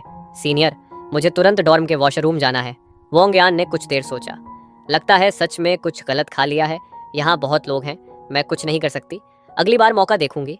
अगले दिन मुझे जोंग हान का मैसेज मिला कि मैं उसकी क्लास अटेंड करने आऊँ। मैसेज के अनुसार मैं एक ट्रेनिंग ग्राउंड पहुंचा। वहां सिर्फ जोंग हान अकेली खड़ी थी। मेरा दिल थक से रह गया। क्या यह मेरे लिए तैयार किया गया कोई किलिंग ट्रैप है? मैं घबराते हुए उसके पास पहुंचा। जोंग हान मुस्कुराई।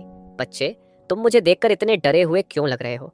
फिर उसने मन ही मन सोचा, क्या इस गद्दार डिसाइपल को पता चल गया है कि मैं भी रिबॉर्न हूँ?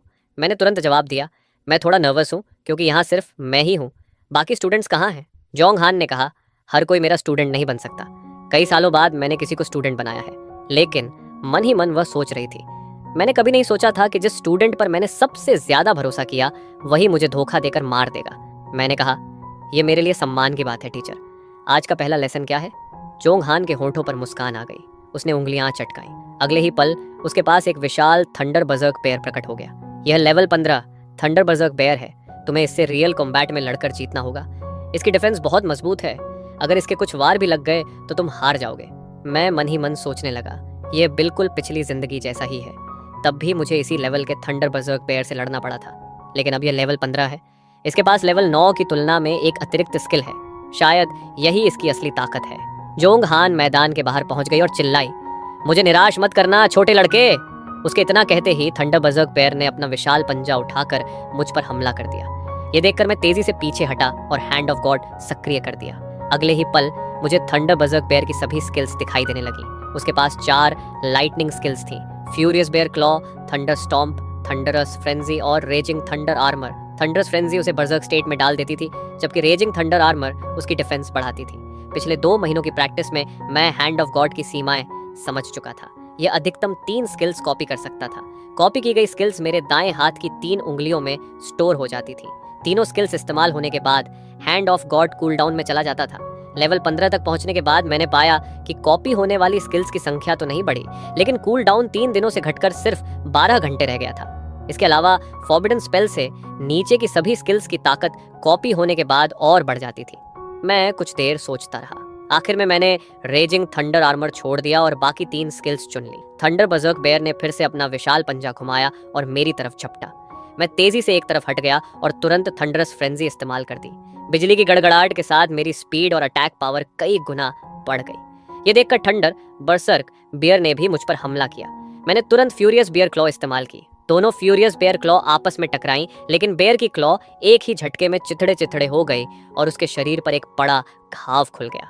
थंडर बर्सर्क बेयर दर्द से दहाड़ा और बर्सर्क स्टेट में चला गया। मैंने मौका देखकर थंडर स्टंप इस्तेमाल किया, लेकिन उसके रेजिंग थंडर आर्मर ने हमला रोक लिया। अगले ही पल उसने भी थंडर स्टॉर्म से जवाबी हमला कर दिया। मैंने तुरंत लाइटिंग वॉल खड़ी कर दी। थंडर बजर्ग बेयर का हमला उसी वक्त बिखर गया और पलट कर आई लाइटिंग ने उसे बुरी तरह घायल कर दिया, लेकिन हमला रोकने के बाद लाइटिंग वॉल भी टूट गई। जोंग हान मन ही मन सोचने लगी, अफसोस यह अभी लेवल 16 से थोड़ा पीछे है। लेवल 15 पर हैंड ऑफ गॉड की कॉपी लिमिट 4 स्किल्स हो जानी चाहिए थी। अब यह थंडर बजर्ग बेयर को कैसे हराएगा? यह सुनकर मैं चौंक गया।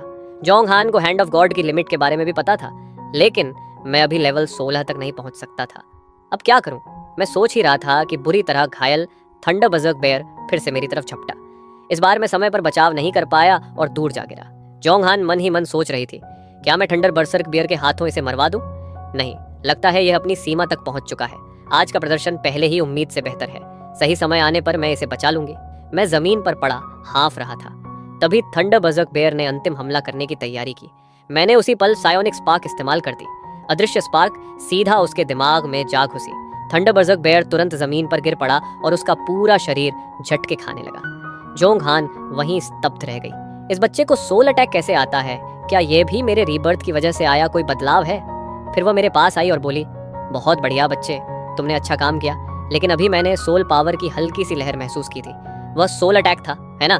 जब मैंने देखा कि जोंग हान सब समझ चुकी है तो मैंने छिपाना छोड़ दिया और सिर हिला दिया। वह स्किल हैंड ऑफ गॉड से कॉपी नहीं हुई थी, है ना? क्या मुझे दिखा सकते हो? मैंने हाथ उठाया और सायोनिक स्पार्क बना दी। इस स्किल का नाम सायोनिक स्पार्क है। ये हैंड ऑफ गॉड से कॉपी नहीं हुई। जोंग हान काफी देर तक उस चमकती हुई स्पार्क को देखती रही। फिर उसने अचानक कहा, बुरा नहीं है जुओ, मुझे लगा था कि तुम थंडर बरसर्क बियर को नहीं हरा पाओगे, लेकिन अब लगता है कि मैं तुम्हें कुछ चीजें समय से पहले सिखा सकती हूँ। जब भी ट्रेनिंग की बात आती, जोंग हान पिछली जिंदगी की दुश्मनी भूल जाती थी।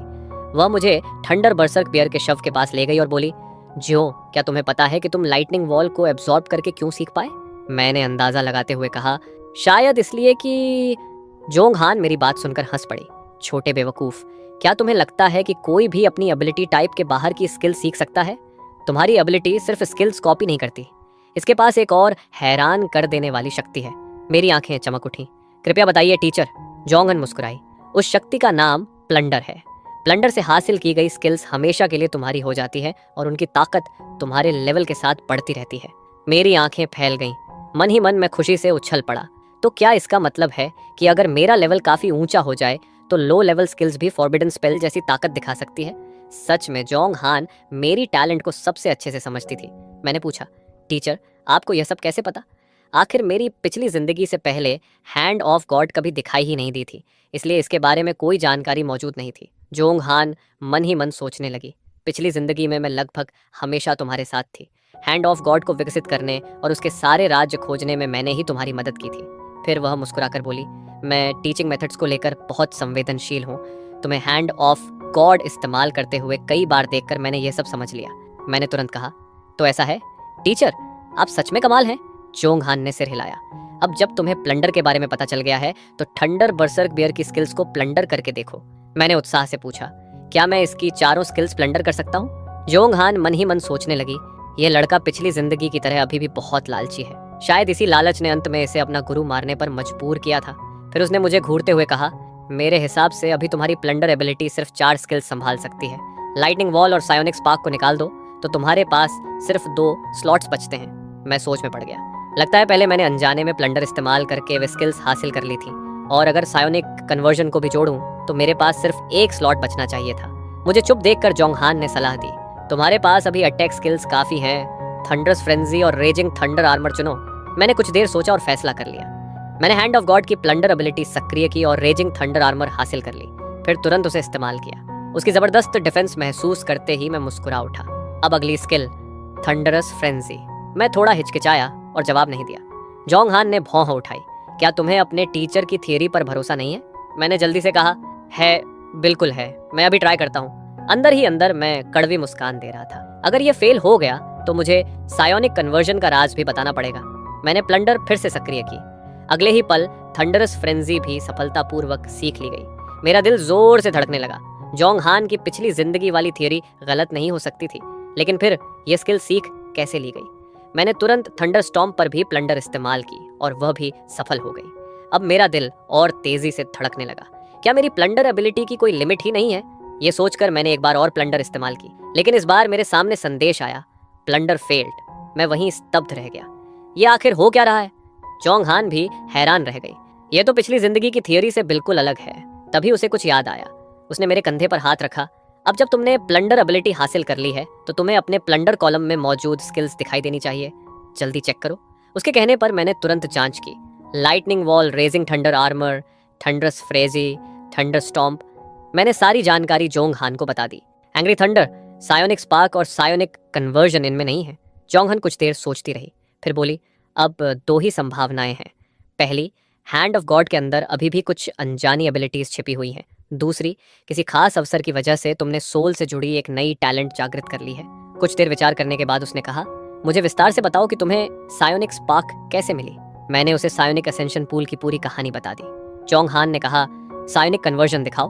मैंने तुरंत सायोनिक कन्वर्जन इस्तेमाल की। जोंग हान फिर गहरी सोच में डूब गई। थोड़ी देर बाद उसने गंभीर स्वर में कहा, कल से तुम्हारी ट्रेनिंग में सोल पावर ट्रेनिंग भी जोड़ी जाएगी। बहुत संभव है कि तुमने सोल से जुड़ी कोई नई टैलेंट जागृत कर ली हो। कुछ दिन बाद ट्रेनिंग खत्म होने पर मैं और सुशिनु लंच करने कैफेटेरिया गए। तभी फनलान हमारे पास आ गई। जो खाना खाने के बाद मेपलवुड अरीना में आकर मुझसे स्पार करो। सुशिनु तुरंत भड़क गई। फनलान, तुम हमेशा मेरे बॉयफ्रेंड के पीछे क्यों पड़ी रहती हो? फनलान ने बिना झिझक जवाब दिया, क्योंकि जिग्यो मेरा बॉयफ्रेंड है। ये देखकर मैंने तुरंत दोनों को रोक दिया। शिनु, इसकी बकवास पर ध्यान मत दो, तुम दोनों यहाँ लड़ नहीं सकती। फिर मैं सूसन यू के कान के पास जाकर धीरे से बोला, ये बस एक स्पारिंग मैच है, देखना मैं इसे रेंगने पर मजबूर कर दूंगा। ये सुनकर शिनु के दिमाग में फनलान की हार की तस्वीर उभर आई और वह खुश होकर बोली, ठीक है, मैं तुम्हें स्पार करने की इजाजत देती हूँ।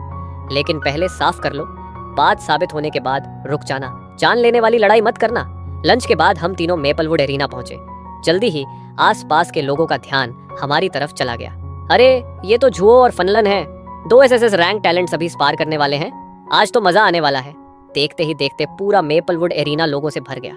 शिनु मन ही मन सोच रही थी, ब्रोदर जिग्यू को वह अवसर मुझ जैसी रीबॉर्न इंसान की वजह से मिला था। फनलन उसे कभी नहीं हरा सकती। उसकी सोच सुनकर मैंने मन ही मन आह भरी। फनलन भी असली रीबॉर्न थी और इस समय उसकी ताकत उसके वर्तमान लेवल से कहीं ज्यादा होनी चाहिए थी। फनलन ने अपनी तलवार उठाकर कहा, पिछली जिंदगी के एकेडमी स्पार में मैं तुमसे हार गई थी, लेकिन इस जीवन में आज तुम्हारे जीतने का कोई मौका नहीं है। आज सब खत्म कर देते हैं। मेरी सांस अटक गई। लगता था फनलन सच में मुझे मारने का इरादा लेकर आई है। अगले ही पल हमारे चारों तरफ तेज हवा उठने लगी। फनलन ने अपना खास विंड फील्ड डोमेन खोल दिया था। मैं सतर्क हो गया। तभी अचानक मेरे दिल में ठंडक सी दौड़ गई। प्रैक्टिकल क्लास में मेरे सारे कॉपिड स्किल्स इस्तेमाल हो चुके थे और हैंड ऑफ गॉड अभी कूल डाउन में था। उसी समय फनलान ने अपनी विंड सोर्ड से मुझ पर वार किया। हिंसक हवा से लिपटी तलवार ने मुझे पूरी तरह लॉक कर लिया। मैंने तुरंत सायोनिक कन्वर्जन इस्तेमाल की और स्प्लिट फॉर्म में बदलकर बच निकला। फनलन हैरान रह गई। ये कैसी स्किल है, जिग्यो ने पिछली जिंदगी में इसे कभी इस्तेमाल नहीं किया था, लेकिन उसने हमला जारी रखा। मैं लगातार सायोनिक कन्वर्जन से उसके हमलों से बचता रहा। कुछ राउंड बाद फनलन थकने लगी। मैंने मुस्कुराकर कहा, लगता है तुम मेरा कुछ नहीं बिगाड़ सकती, क्यों ना यहीं स्पार खत्म कर दे। फनलन ने ठंडी नजर से देखा। किसने कहा कि मैं तुम्हें छू नहीं सकती? अगर मैं रीबॉर्न ना होती तो शायद नहीं कर पाती, लेकिन अब मैं समझ चुकी हूँ कि यह सोल पावर स्किल है। उसकी सोच सुनते ही मेरी आंखें सिकुड़ गईं। फनलन ने अपने चारों तरफ भयानक विंड एनर्जी जमा की। Wind soul realm. मैं पीछे हटना चाहता था, लेकिन तभी मुझे महसूस हुआ कि मेरा स्पिरिट फॉर्म धीरे धीरे वापस फिजिकल बॉडी में बदल रहा है। अगले ही पल फनलन ने विंड सोर्ड किल फिर से इस्तेमाल कर दी। तलवार मेरे करीब पहुंच गई। उसी समय फनलन का दिल कांप उठा और उसने धीरे से अपनी आंखें बंद कर लीं। सब खत्म हो गया। माफ करना जिग्युओ, मेरे माता पिता के लिए मुझे तुम्हें यहीं मारना होगा। तभी अचानक आसमान से एक शक्तिशाली लाइटनिंग बोल्ट गिरा।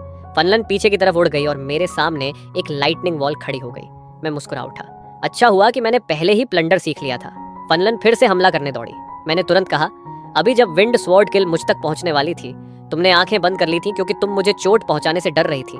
यह सुनकर फनलान घबरा गई। मैंने उसी पल का फायदा उठाया जब उसका ध्यान डगमगाया और सियोनिक स्पार्क छोड़ दी। स्पार्क सीधा उसकी सोल पर लगी। उसके चेहरे पर दर्द उभर आया। फनलन ने तुरंत अपनी तलवार उठाई और जबरदस्ती सायोनिक स्पार्क को तोड़ दिया। वह गुस्से से बोली, तुम पिछली जिंदगी की तरह अभी भी उतने ही नीच हो। अच्छा है, अब मैं बिना किसी हिचकिचाहट के तुम्हें मार सकती हूँ। यह सुनकर मेरा दिल बैठ गया। मैं सायोनिक स्पार्क से लड़ाई खत्म करना चाहता था, लेकिन फनलान की प्रतिक्रिया बहुत तेज थी। उसने उसे सीधे नष्ट कर दिया। अगले ही पल उसने विंड सोर्ड घुमाई और सोर्ड एनर्जी मेरी तरफ दौड़ पड़ी। मैं अपनी जगह पर खड़ा रहा। मेरे शरीर के चारों तरफ बिजली चमक उठी। रेजिंग थंडर आर्मर सक्रिय हो गया। यह देखकर फनलान दंग रह गई। इसने थंडर बर्जर्क बेयर की स्किल इतनी जल्दी हासिल कर ली। मैं मुस्कुराया और लगातार थंडरस फ्रेंजी और सायोनिक स्पार्क इस्तेमाल कर दी। ताकतवर हुई सायोनिक स्पार्क ने फनलान को चक्कर में डाल दिया। मैं तुरंत उसकी तरफ दौड़ा और थंडर स्टॉम्प इस्तेमाल कर दी। फनलान जोर से जमीन पर गिरी। उसकी चेतना भी धुंधली होने लगी। वह मन ही मन सोच रही थी, एक बार फिर रीबर्थ के बाद भी मैं इससे हार गई। मैं यह मानने को तैयार नहीं हूँ। बेहोश होने से पहले मैं उसके पास पहुंचा और उसे अपनी बाहों में उठा लिया। मेरे साथ चलो, मैं तुम्हें इन्फर्मरी ले चलता हूँ। दूर खड़ी शीनू ने तुरंत जवाब दिया, ठीक है ब्रदर जिगो। कुछ देर बाद हम इन्फर्मरी पहुंच गए। डॉक्टर ने फनलान की जांच की और बताया कि उसे कोई गंभीर चोट नहीं है। वह सिर्फ ज्यादा ताकत खर्च करने की वजह से बेहोश हुई थी और एक दिन आराम करने के बाद ठीक हो जाएगी। उसे डॉक्टर के हवाले करके मैं और सुसानू बाहर निकल गए। तभी पास के एक रूम से जानी पहचानी चीख सुनाई दी। वोंग जियान घायल था और डॉक्टर उसका इलाज कर रहा था। उसके पास वोंग यान खड़ी थी और उसका चेहरा गुस्से से भरा हुआ था। अगर तुमने फिर कोई मुसीबत खड़ी की तो मैं तुम्हारी खाल उतार दूंगी। पूरा दिन बाहर जाकर वोंग फैमिली की बदनामी करते रहते हो। वोंग जियान हंसते हुए बोला, कजिन गुस्सा मत हो, इस बार तो उस लड़की ने खुद मुझे स्पार के लिए चुनौती दी थी। सुशिनु धीरे से बोली, ब्रोदर जो वो औरत वोंग जियान की कजिन है। आपने वोंग जैन को हराया था, कहीं वह आपको परेशान करने ना आ जाए। मुझे डर था कि वोंग यान मुझे देख ना ले, इसलिए मैंने तुरंत सुशिनु को वहां से दूर ले गया। इसी दौरान मेरा और फनलान का स्पार वाला वीडियो पूरे अकेडमी में फैल चुका था। एक रूम में एलिस वह वीडियो देख रही थी। वह मन ही मन सोच रही थी, जुओ, अगर मैं इस जीवन में जल्दी जुजू नहीं आई होती तो मुझे पता ही नहीं चलता कि तुम इतने ताकतवर बन चुके हो। लेकिन अभी मेरे पास उससे भी जरूरी काम है। तुम्हारा हिसाब बाद में करूंगी। तभी एक सर्वेंट अंदर आया, मिस एलिस, हमें मैकेनिकल सीक्रेट रेल्म का लोकेशन मिल गया है। ये सुनते ही एलिस ने फोन नीचे रख दिया। तैयारी करो, हम आज रात अंधेरे में निकलेंगे। उसी रात टॉम में चू यन फे ने मुझे स्कूल के बाहर स्नैक स्ट्रीट चलने का सुझाव दिया। मैंने थोड़ी देर सोचा और मान गया। जल्द ही मैं और चू यन फे वेस्ट गेट स्नैक स्ट्रीट में घूमते हुए खाते पीते नजर आए। करीब 1 घंटे बाद हमारा पेट भर चुका था और हम डॉम लौटने वाले थे। तभी मेरे दिमाग में एक विचार आया। जिग्यो यहाँ क्या कर रहा है? छोड़ो, पहले मुझे उस अवसर को हासिल करने का तरीका सोचना होगा। जुजू के बहुत सारे लोग मुझे देख रहे हैं। ये विचार पास के पैनकेक स्टॉल से आया था। मैं तुरंत रुक गया और आसपास देखने लगा। जल्द ही मेरी नजर उस स्टॉल पर पड़ी। एलिस उसके पीछे छिपी बैठी थी और उसी अवसर के बारे में सोच रही थी। मैंने कोई बहाना बनाया और चू यान फे से अलग हो गया। एलिस फोन देखते हुए सोच रही थी, अंकल लूक अभी तक उन लोगों को भटका नहीं पाया जो मेरा पीछा कर रहे हैं। कुछ मिनट बाद उसके फोन पर मैसेज आया, मिस, सब कुछ योजना के अनुसार चल रहा है। एलिस के होंठों पर मुस्कान आ गई। पिछली जिंदगी में मैं गॉड्स डिसेंट ईरा से बच गई थी, लेकिन उसके बाद 3 डिवाइन किंगडम्स का युग आया। आखिर में मैं एक मैकेनिकल असेंडर के हाथों मारी गई। इस जीवन में मैं पहले ही मैकेनिकल असेंशन का रहस्य समझ लूंगी। एलिस जाने ही वाली थी कि मैं पैनकेक स्टॉल के सामने पहुंच गया। बॉस, एक मल्टीग्रेन पैनकेक देना। एलिस मुझे देखकर मन ही मन परेशान हो गई। मैं इस जीवन में जल्दी जुजू सिर्फ इसलिए आई थी ताकि इससे दूर रह सकूं। मुझे कोई तरीका निकालना होगा जिससे ये यहाँ से चला जाए। मैं इसे अपने अवसर के रास्ते की रुकावट नहीं बनने दूंगी। तभी सिस्टम की आवाज गूंजी। सिस्टम ने एलिस को अपने आप बाइंड कर लिया है। अगले ही पल उसकी पिछली जिंदगी की यादें मेरे दिमाग में आने लगीं। तभी मुझे पता चला कि एलिस उत्तरी क्षेत्र की सबसे महान युवा प्रतिभाओं में से एक थी। एलिस के पास SSS rank mechanical puppet talent थी और वह पूरी मानव दुनिया की सबसे संभावित अवेकनर मानी जाती थी जो मैकेनिकल असेंशन हासिल कर सकती थी। ग्लोबल एडवांस्ड अवेकनर्स टूर्नामेंट के दौरान उसकी मुलाकात इस शरीर के असली मालिक से हुई और वह उससे प्यार करने लगी। बाद में वह उसे मैकेनिकल सीक्रेट रियलम में अवसर खोजने के लिए लेकर गई, लेकिन उसने कभी नहीं सोचा था कि असली मालिक उसे मारने की कोशिश करेगा और रास्ते में मिलने वाले सारे अवसर खुद छीन लेगा। किसी तरह एलिस बच गई और आखिर में मैकेनिकल असेंशन पूल तक पहुंच गई, जहां उसे मैकेनिकल असेंडर की एवोल्यूशनरी इनहेरिटेंस मिली। इसके बाद वह बदला लेना चाहती थी, लेकिन तभी उसे खबर मिली कि असली मालिक मर चुका है। इसी वजह से उसके दिल में हार्ट डीमन पैदा हो गया। आखिरकार एक मैकेनिकल असेंडर से लड़ते समय उसका हार्ट डीमन भड़क उठा और वह युद्ध में मारी गई। मैं पूरी तरह उलझ गया। एक और हार्ट डीमन? गॉड बनने के बाद भी हार्ट डीमन क्यों पैदा होते हैं? मैं एलिस को घूरने लगा। तभी मैंने कहा, बॉस, मेरा मल्टीग्रेन पैनकेक कहाँ है? एलिस एक नकली मुस्कान के साथ बोली, समझ नहीं आए क्या? मैं दुकान बंद कर रही हूँ। इतना कहकर वह स्टॉल छोड़कर भाग गई, लेकिन मैं उस अवसर को हाथ से जाने नहीं देना चाहता था, इसलिए तुरंत चुपचाप उसके पीछे लग गया। कुछ समय बाद हम सीक्रेट रेल्म के सामने पहुंच गए। एलिस मन ही मन सोच रही थी कि अवसर मिलने के बाद वह कितनी ताकतवर हो जाएगी। उसे बिल्कुल अंदाजा नहीं था कि मैं पूरे रास्ते स्पिरिट फॉर्म में उसके साथ साथ चल रहा था।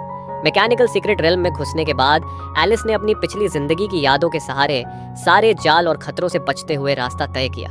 आखिरकार वह मैकेनिकल असेंशन पूल तक पहुंच गई। पूल के सामने 2 पोशंस रखी हुई थी। एलिस आगे बढ़ी और उन्हें उठा लिया। मैकेनिकल डिवाइन फ्लूइड 41, ये अवेकनर की मैकेनिकल एस्केंशन पाथ के साथ कंपैटिबिलिटी बढ़ा सकता है। उसने जरा भी हिचकिचाहट नहीं दिखाई। उसने अपनी मैकेनिकल पपेट टैलेंट बुला ली और दोनों ने एक एक बोतल पी ली। मैं बिना दिखाई दिए ये सब देखता रहा। मेरा असली लक्ष्य तो मैकेनिकल असेंशन पूल था। कुछ समय बाद एलिस ने डिवाइन फ्लूइड पूरी तरह अब्सॉर्ब कर लिया। फिर वह अपनी पपेट के साथ पूल में उतर गई। मैं अब भी किनारे से देख रहा था। मेरा प्लान था कि जैसे ही एलिस दूसरे ट्रेजर्स खोजने जाएगी, मैं पूल में उतर जाऊंगा। लेकिन असेंशन पूल में उतरने के थोड़ी ही देर बाद एलिस और उसकी पपेट का बैप्टिज्म पूरा हो गया।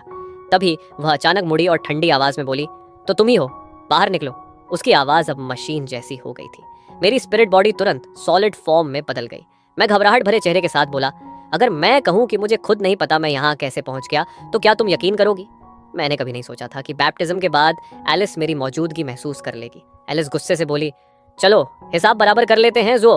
अगले ही पल उसकी मैकेनिकल पपेट ने अपनी विशाल कैंची घुमाई और मेरी तरफ झपटी। मैंने तुरंत सायोनिक कन्वर्जन इस्तेमाल की और बच निकला। एलिस हंस पड़ी। फिर वही स्किल। तभी एक और मैकेनिकल रोर गूंजी और मैं जबरदस्ती वापस फिजिकल फॉर्म में आ गया। मैकेनिकल पपेट ने फिर हमला किया। मैंने तुरंत रेजिंग थंडर आर्मर सक्रिय कर लिया और उसका हमला रोक लिया। यह देखकर एलिस ने अपनी तलवार जैसा हमला चलाया। मैंने तुरंत थंडर स्टॉम्प इस्तेमाल कर दी। एलिस पीछे हटकर बच गई और अपनी पपेट को काउंटर अटैक का आदेश दिया। टक्कर से चारों तरफ धूल उड़ गई। जब धूल छटी तो मैं गायब था। एलिस घबरा गई। बुरा हुआ, वह सामने देखने लगी। मैं मन ही मन सोच रहा था, कंट्रोल टाइप एबिलिटी में असली बॉडी ही सबसे कमजोर होती है ना? उसी समय मैं उसके पीछे पहुंच चुका था। मैंने सीधे थंडरस्टॉर्म से हमला कर दिया। एलिस दूर जाकर दीवार से टकराई। उसके घायल होते ही मैकेनिकल पपेट भी ताकत खोकर जमीन पर गिर गई। मैंने राहत की सांस ली। अच्छा हुआ मेरा अंदाजा सही निकला। एलिस गुस्से से चीख पड़ी, तुमने मुझे सच में नाराज कर दिया जुओ। अचानक उसके शरीर के चारों तरफ चांदी जैसी सफेद रोशनी फैल गई। उसी समय मैकेनिकल पपेट भी दोबारा सक्रिय हो गई। पतले पतले मैकेनिकल थ्रेड्स जो तारों जितने तेज थे चारों तरफ फैलने लगे और मुझे घेरने लगे। मैंने तुरंत हैंड ऑफ गॉड सक्रिय कर दिया। एलिस ने तिरस्कार से कहा, बेकार कोशिश मत करो, तुम मेरी स्किल कॉपी नहीं कर सकते। लेकिन अगले ही पल सिस्टम ने सूचना दी, स्किल कॉपी सक्सेसफुली। स्किल का असर देखकर मैं खुद हैरान रह गया। मैकेनिकल पपेट आर्ट, अपनी मैकेनिकल पपेट बनाओ और उसे कंट्रोल करो। लेकिन पपेट को चलाने के लिए दूसरी स्किल्स भी चाहिए, नहीं तो वह सिर्फ कबाड़ का ढेर बनकर रह जाएगी। तभी मुझे समझ आया कि एलिस क्यों कह रही थी कि मैं उसकी स्किल कॉपी नहीं कर सकता। उसी समय मैकेनिकल पपेट ने एक और घातक स्लैश छोड़ा। अचानक आसपास का तापमान तेजी से गिर गया। अगले ही पल मैं डॉन विंग्स की मदद से घेराबंदी तोड़कर बाहर निकल गया। एलिस चौंक गई। डिवाइन आर्टिफैक्ट, पिछली जिंदगी में उसने इसे कभी इस्तेमाल नहीं किया था, लेकिन फिर उसने सोचा, कोई बात नहीं, मैं और घनी घेराबंदी बना सकती हूँ। उसने फिर से 1000 थ्रेड किलिंग फॉर्मेशन इस्तेमाल की। इस बार तार पहले से भी ज्यादा घने थे। मैं शांत रहा और थंडर डीमन ड्रैगन स्पीयर निकाल ली। भयानक लाइटिंग पावर चारों तरफ फैल गई और 1000 थ्रेड किलिंग फॉर्मेशन एक ही पल में टूट गई। इससे पहले कि एलिस संभल पाती, मेरे हाथ में soul of the deep sea भी प्रकट हो गई। 3 अलग अलग एट्रीब्यूट्स की ताकत एक साथ फट पड़ी। मैकेनिकल पपेट उसी वक्त चकनाचूर हो गई और एलिस भी उड़कर दीवार से जा टकराई। बेहोश होने से पहले भी वह यही सोच रही थी, इसके पास 3 डिवाइन आर्टिफैक्ट्स कैसे हो सकते हैं। ये सुनिश्चित करने के बाद कि एलिस बेहोश हो चुकी है, मैं मैकेनिकल असेंशन पूल के पास गया और उसे ध्यान से देखने लगा। कुछ देर बाद मैं सीधे पूल में कूद गया। कुछ ही सेकंड बाद एक भयानक ताकत मेरे शरीर को फाड़ने लगी। मुझे एलिस का शांत और आसान बैप्टिज्म याद आया और मैं चौंक गया। क्यों? मेरा बैप्टिज्म एलिस से इतना अलग क्यों है? मेरा शरीर धीरे धीरे मैकेनिकल बॉडी में बदलने लगा। उसी समय मेरे अंदर एक अशुभ एहसास उठा। अचानक मेरी चेतना खिंच गई और मैं एक अंधेरी जगह में पहुंच गया जहां हल्की रोशनी चमक रही थी। मैंने पाया कि मैं अपने शरीर में वापस नहीं जा सकता था, इसलिए मजबूर होकर उस रोशनी की तरफ बढ़ने लगा। तभी सफेद रोशनी की एक चमक हुई और मेरे सामने एक विशाल मैकेनिकल मेन ब्रेन प्रकट हो गया। मेन ब्रेन से एक मैकेनिकल वॉइस सुनाई दी, अबैंडन्ड लैंड के चुने हुए व्यक्ति, मेरे डेटा वर्ल्ड में तुम्हारा स्वागत है। मैं डेस्टिनी हूँ। मैंने पूछा, अबैंडन्ड लैंड का क्या मतलब है? मेन ब्रेन ने जवाब दिया, 3 divine kingdoms ghosts and gods को हराने में असफल रहे। मानव जाति को बचाने के लिए उन्होंने दुनिया के कुछ हिस्सों को छोड़ दिया। उन्हीं क्षेत्रों को अबैंडन्ड लैंड्स कहा जाता है। मैं गहरी सोच में डूब गया। तभी मेन ब्रेन फिर बोला, मैंने तुम्हें तुम्हारी विशेष प्रकृति की वजह से चुना है। मैं तुम्हें ट्रू मैकेनिकल असेंशन दिला सकता हूँ, बस तुम्हें अपनी कॉन्शियसनेस मेन ब्रेन में अपलोड करनी होगी। मैंने पूछा, अपनी कॉन्शियसनेस अपलोड करने का फायदा क्या होगा? मेन ब्रेन ने उत्तर दिया, तुम मैकेनिकल डिवाइन किंगडम का पूरा ज्ञान प्राप्त कर लोगे। तुम्हारे अंदर कोई भावना नहीं बचेगी और तुम पूर्ण तर्क संगत बन जाओगे। तुम नई मैकेनिकल बॉडी बना सकोगे, अमर हो जाओगे और हमेशा विकसित होते रहोगे। मैं कुछ पल चुप रहा। फिर मेन ब्रेन ने अंतिम बात कही, लेकिन इसकी कीमत यह होगी कि तुम्हारा असली अस्तित्व मिट जाएगा। तुम्हारी कॉन्शियसनेस और सोल सिर्फ डेटा का एक ढेर बनकर रह जाएगी। मैंने बिना हिचकिचाए सिर हिलाया। मुझे ऐसी मैकेनिकल असेंशन बिल्कुल नहीं चाहिए। कुछ देर सोचने के बाद मैंने कहा, जैसे ही मैं तुम्हारे साथ कनेक्शन बनाऊंगा, मैं तुम्हें समझ जाऊंगा और डेस्टिनी का हिस्सा बन जाऊंगा। ये सुनते ही मेन ब्रेन ने अपना असली चेहरा दिखा दिया। उसकी बात खत्म होते ही अनगिनत डेटा केबल्स मेरी तरफ झपट पड़ी। मैंने तुरंत स्पिरिट फॉर्म में बदलकर हमला टाल दिया। मेन ब्रेन ने तुरंत कैलकुलेशन शुरू कर दी। एक सियोनिक असेंडर जिसने अभी असेंशन पूरी नहीं की, वह पूरी तरह स्पिरिचुअलाइज नहीं हो सकता। सियोनिक असेंशन पूल का बैप्टिज्म लेने के बाद मैकेनिकल असेंशन पूल का बैप्टिज्म स्वीकार करना असंभव होना चाहिए। तुम्हारा शरीर मैकेनिकल डिवाइन किंगडम का हिस्सा बनना ही होगा। लगातार बीप की आवाजें आने लगी। Settings modified successfully. अब तुम स्पिरिचुअलाइज नहीं कर सकते। बेकार संघर्ष मत करो। मेन ब्रेन मुझे पकड़ने ही वाला था कि तभी मेरे असली शरीर के सामने स्टार लाइट चमक उठी। अगले ही पल मेरी कॉन्शियसनेस वापस मेरे शरीर में खिंच गई। मैंने सामने तैरती हुई स्टार लाइट को देखा और मन ही मन कहा, क्या तुमने ही मुझे बचाया? फिर मैंने अपने शरीर की तरफ देखा। मेरा शरीर अब मैकेनिकल बॉडी में बदल चुका था। उसी समय मुझे एक नई स्किल मिली, मैकेनिकल कन्वर्जन। इसकी मदद से मैं अपने शरीर को फ्लैश फॉर्म और मैकेनिकल फॉर्म के बीच बदल सकता था। तभी एलिस की आंखें खुल गईं। मैं धीरे धीरे उसकी तरफ बढ़ा और मुस्कुराकर पूछा, तुम मुझे जानती कैसे हो? एलिस थोड़ा घबरा गई, लेकिन फिर बोली, मैं नॉर्दर्न साउंड रीजन से अर्थ एकेडमी घूमने आई थी। मैंने तुम्हारा और फनलन का स्पारिंग वीडियो देखा था, इसलिए मुझे पता है कि तुम्हारा नाम जिग्युओ है। मैंने तुरंत दूसरा सवाल दागा, तो फिर पैनकेक स्टॉल पर तुमने ऐसा क्यों दिखाया कि तुम मुझे नहीं जानती? क्या इसलिए क्योंकि तुम सीक्रेट रियलम में अकेले घुसना चाहती थी? एलिस के चेहरे का रंग बदल गया। उसे एहसास हो गया कि मैं उसी समय से उस पर शक कर रहा था। वह मन ही मन सोचने लगी, मुझे इसे यहाँ से हटाने का कोई तरीका निकालना होगा, फिर वापस आकर बाकी डिवाइन आर्टिफैक्ट्स ले जाऊंगी। उसकी सोच सुनकर मैंने पूछा, वैसे तुम्हारा नाम क्या है? एलिस ने अपना नाम बता दिया। फिर मैंने कहा, तुम इस मैकेनिकल सीक्रेट रेल्म को अच्छी तरह जानती लगती हो। मुझे रास्ता दिखाओ, देखते हैं यहाँ और कौन से ट्रेजर्स छिपे हैं। बदले में मैं तुम्हारी सुरक्षा करूंगा। जो भी मिलेगा हम आधा आधा बांट लेंगे। एलिस मन ही मन सोचने लगी, मेरी जानकारी के अनुसार यहाँ सिर्फ मैकेनिकल असेंशन पूल और वे 2 बॉटल्स मैकेनिकल डिवाइन फ्लूइड की थी। मेरा काम तो हो चुका है, बैप्टिज्म लेने के बाद मुझे निकल जाना चाहिए। फिर उसने कहा, तुम वापस चले जाओ, मैं खुद थोड़ा और देख लूंगी। इतना कहकर वह एक दिशा में चलने लगी, लेकिन उसके मन की आवाज कुछ और ही कह रही थी। उस दिशा में कोई ट्रेजर नहीं है। अगर ये चलता रहा तो घूम कर वापस यहीं आ जाएगा। इसके जाने के बाद मैं साइड पाथ से जाऊंगी और सारे डिवाइन आर्टिफैक्ट्स ले लूंगी, फिर इसका बदला भी लूंगी। ये सुनते ही मैं तुरंत उसी साइड पाथ की तरफ चल पड़ा। एलिस का चेहरा बदल गया। वह जल्दी से उठी और मेरे पीछे भागी। उधर बहुत खतरा है, तुम वहां नहीं जा सकते। मैंने हंसते हुए कहा, खतरा है तभी तो ट्रेजर होने की संभावना भी है। मुझे ट्रेजर के और करीब जाते देख एलिस का चेहरा और भी खराब हो गया। मैं बहुत कमजोर हूँ, न तो ट्रेजर छीन सकती हूँ और न ही इसका मुकाबला कर सकती हूँ। पिछली जिंदगी की तरह यह मुझे फिर मार सकता है। शायद मुझे अभी भाग जाना चाहिए। तभी अचानक मुझे अपने ऊपर कई गुना ग्रेविटी महसूस हुई। मैं तुरंत पीछे हट गया और एलिस से पूछा, आगे वाली जगह के बारे में तुम्हें कुछ पता है? एलिस के चेहरे पर डर छा गया। उसे पिछली जिंदगी याद आ गई जब असली मालिक ने उसे इसी जगह बुरी तरह पीटा था और ग्रेविटी डिवाइस वाले क्षेत्र में फेंककर पाथ फाइंडिंग टूल की तरह इस्तेमाल किया था। एलिस घबराकर बोली, मुझे कुछ नहीं पता, मुझे ट्रेजर भी नहीं चाहिए, मुझे स्काउट की तरह मत इस्तेमाल करना, मैं अभी चली जाती हूँ। वह मुड़कर भागने ही वाली थी कि मैंने उसे रोक लिया, फिर उसे थोड़ा छेड़ने का फैसला किया। मैंने सामने चमकते हुए डिवाइस की तरफ इशारा किया, लगता है ग्रेविटी में बदलाव उसी की वजह से हो रहा है, जाओ और जाकर उसे बंद करो। यह सुनते ही एलिस का चेहरा सफेद पड़ गया। सब खत्म हो गया। इस जीवन का अंत भी पिछली जिंदगी जैसा ही होगा। वह लगभग बेहोश होने वाली थी। उसका डरा हुआ चेहरा देखकर मैं हंस पड़ा और खुद अकेला डिवाइस की तरफ बढ़ गया। मैकेनिकल फॉर्म में होने की वजह से ग्रेविटी का असर मुझ पर काफी कम था। कुछ ही देर में मैं डिवाइस तक पहुंच गया। मैंने उसे ध्यान से देखा और फिर स्विच दबा दिया। ग्रेविटी इफेक्ट तुरंत गायब हो गया। मैंने डिवाइस के साथ कनेक्शन बना लिया और उसे अपने पास रख लिया। दूसरी तरफ एलिस अब भी मुझे अविश्वास से देख रही थी। इसने मुझे सच में स्काउट की तरह इस्तेमाल नहीं किया। मैं उसकी तरफ मुड़ा और बोला, अब भी वहीं खड़ी रहोगी? अंदर आओ और ट्रेजर्स बांट लेते हैं।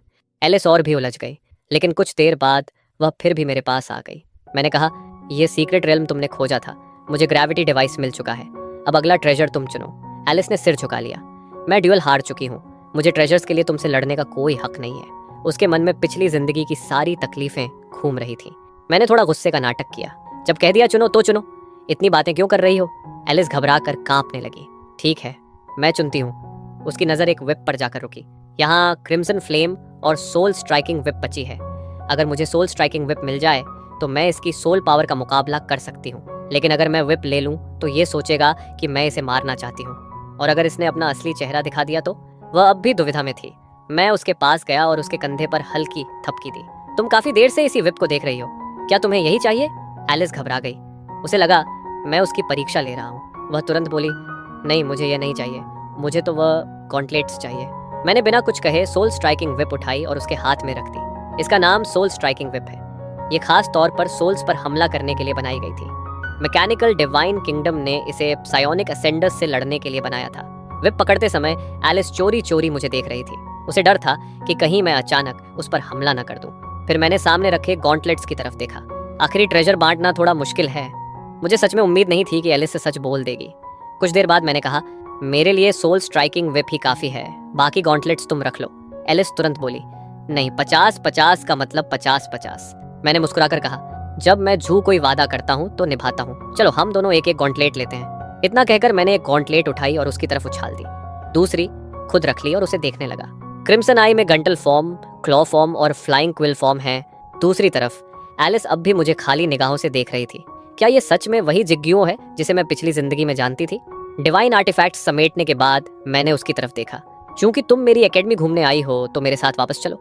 एलिस कुछ देर चुप रही, फिर बोली, ठीक है, मैं तुम्हारे साथ चलूंगी। लेकिन उसके मन में अब भी डर था। क्या रास्ते में ये मुझे मारकर मेरे ट्रेजर्स छीन लेगा? अभी मेरे पास इसका विरोध करने की ताकत नहीं है, जो होगा किस्मत पर छोड़ देती हूँ।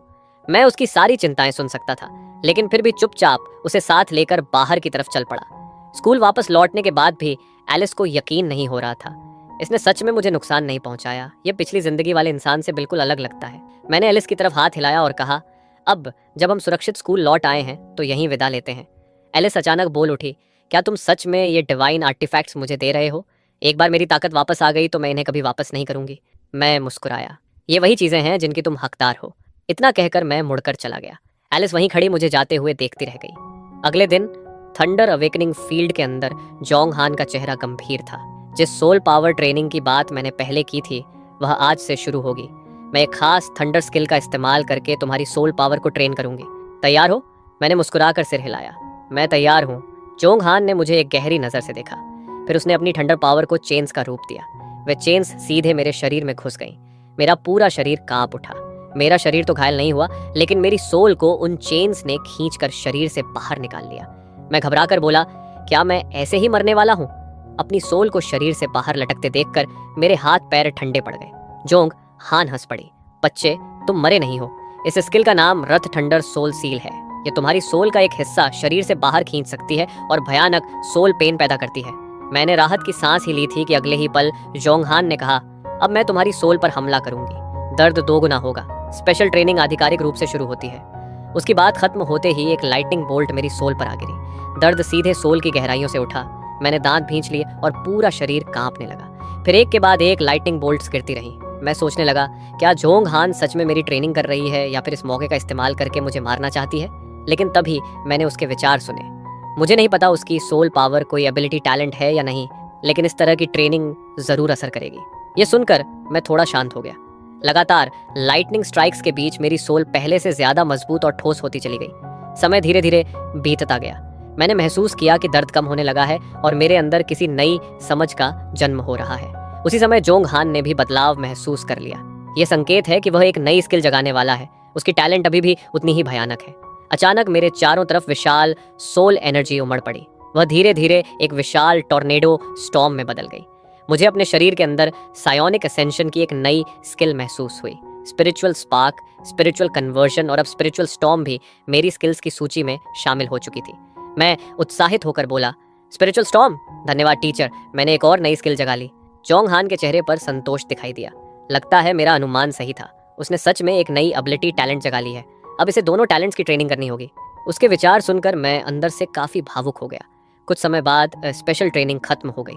जोंग हान को अलविदा कहकर मैं ट्रेनिंग फील्ड से बाहर निकल आया। बाहर आते ही सुशीनु मुझे ढूंढती हुई आ गई।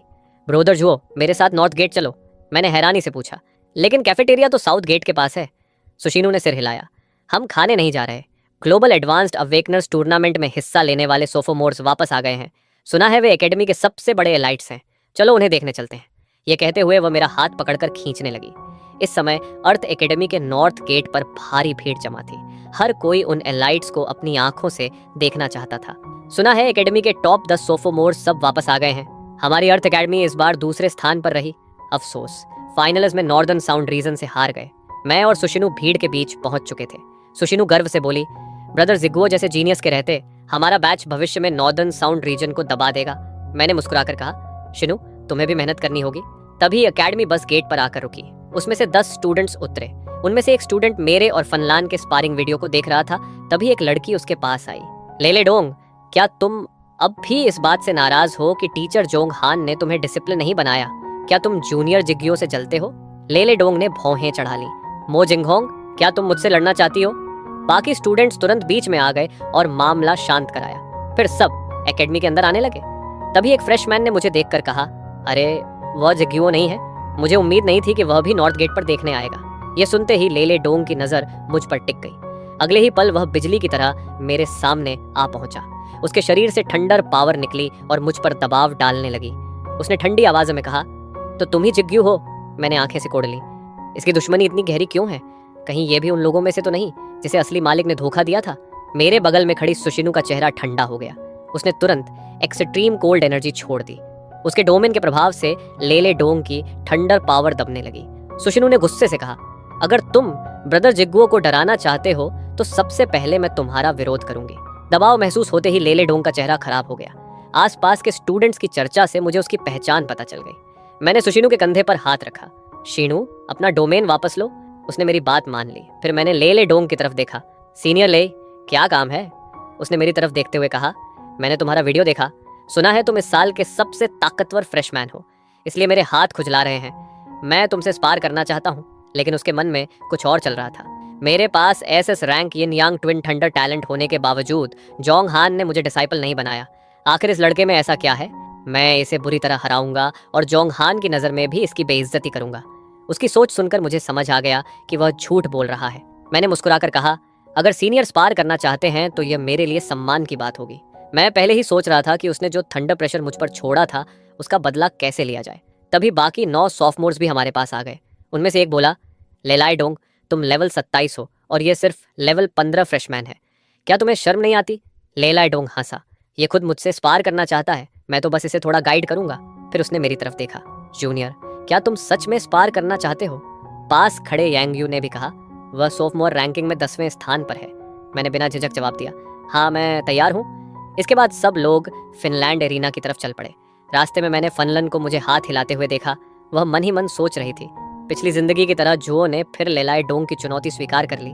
पिछली बार उसे बुरी तरह पीटा गया था। देखते हैं इस जीवन में क्या होता है। उसकी सोच सुनकर मैं भौहें सिकोड़ बैठा।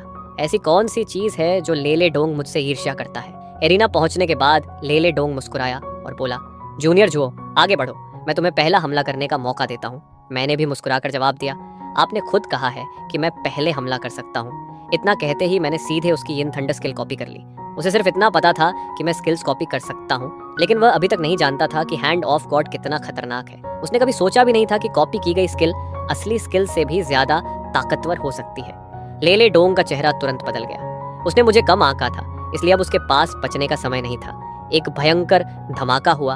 यिन थंडर की कोरोशन पावर से घायल होकर लेले डोंग के मुंह से खून निकल आया। आसपास खड़े स्टूडेंट्स हैरानी से चिल्ला उठे। लेवल 15 ने लेवल 27 को एक ही चाल में घायल कर दिया। उसने यह कैसे किया? मैं तुरंत घबराने का नाटक करते हुए बोला, सीनियर, मुझे लगा था आपका लेवल इतना ऊंचा है कि आप यह हमला आसानी से झेल लेंगे। चलिए मैं आपको इन्फर्मरी ले चलता हूँ। लेले डोंग ने गुस्से से दांत खींच लिए। जरूरत नहीं, अभी मैं सिर्फ लापरवाह था। अब मैं तुम्हें सही तरीके से गाइड करूंगा। उसकी आंखों में गुस्सा साफ दिखाई दे रहा था। बात खत्म होते ही सूरज की तरह चमकती यांग थंडर मेरी तरफ दागी गई। मैंने तुरंत सायोनिक ट्रांसफॉर्मेशन इस्तेमाल करके हमला टाल दिया और उसी समय उससे भी ज्यादा ताकतवर यांग थंडर वापस छोड़ दी। एक और विशाल विस्फोट हुआ। लेले डोंग का पूरा शरीर जलने के निशानों से भर गया। मैंने शांत स्वर में कहा, स्पारिंग को सही समय पर रोक देना चाहिए। क्यों ना आज यहीं खत्म कर दें, सीनियर लेडोंग। लेले डोंग मुश्किल से अपना गुस्सा दबा पा रहा था। उसने ठंडी आवाज में कहा, लगता है अब मुझे थोड़ा सीरियस होना पड़ेगा। सावधान रहना जूनियर। अगले ही पल उसने अपनी सबसे ताकतवर skill Yong thunder burning heaven इस्तेमाल कर दी। मैंने मुस्कुराकर कहा, बुरा नहीं है सीनियर, अब मेरी भी चखिए। मेरे सामने उससे भी ज्यादा भयानक बर्निंग हेवन थंडर बन गई। दोनों स्किल्स आपस में टकराईं, लेकिन मेरी स्किल ने उसकी स्किल को एक ही झटके में तोड़ दिया और सीधे उसकी तरफ बढ़ गई। यांग थंडर बर्निंग हेवन उसके ऊपर आ गिरी। कुछ ही क्षण बाद लेले डोंग मैदान में फटे हालत में खड़ा था। उसकी चेतना धुंधली होने लगी। बेहोश होने से पहले उसने धुंधली नजर से मुझे अपने पास से गुजरते देखा। मैंने उसकी तरफ देखते हुए कहा, तुम्हारी टैलेंट बहुत अच्छी है, लेकिन तुम्हारा टेम्परामेंट बहुत खराब है। ऐसे स्वभाव के साथ तुम कभी बड़ी सफलता हासिल नहीं कर पाओगे। इतनी अच्छी टैलेंट का क्या ही अफसोस है। ये कहने के बाद मैं अचानक रुक गया। मुझे महसूस हुआ कि मैंने लेवल 16 की सीमा को छू लिया है। उसी समय जोंग हान भी अरीना में पहुंच गई। उसने कहा, अब जब तुम एडवांसमेंट थ्रेशहोल्ड तक पहुंच गए हो तो तुरंत ब्रेक थ्रू करने की कोशिश करो। मैंने सिर हिलाया और वहीं पद्मासन लगाकर बैठ गया। कुछ ही देर बाद सबके सामने मेरा ब्रेक थ्रू सफल हो गया। हैंड ऑफ गॉड के कॉपी स्लॉट्स भी बढ़कर 4 हो गए। दूसरी तरफ यांग यू ने बाकी लोगों से कहा, मैं खुद लेले डोंग को इन्फर्मरी ले जाऊंगा, टीचर को पूरी स्थिति समझा देना। उसी समय सुशिनु खुशी से मेरी तरफ दौड़ी। बधाई हो ब्रदर जू, आप लेवल 16 पहुंच गए।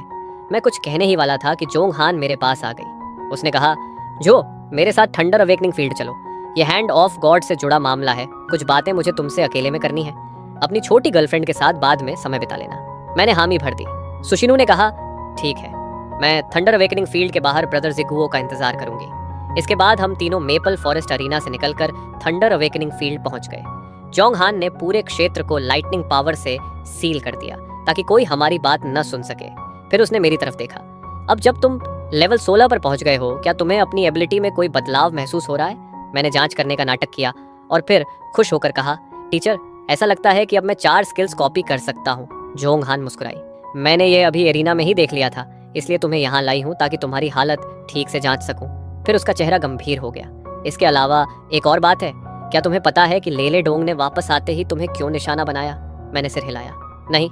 जोंग हान ने आह भरी। पिछले साल उसने मेरा डिसाइपल बनने की मांग की थी। मैंने उसे मना कर दिया था और तुम मेरे पहले डिसाइपल हो।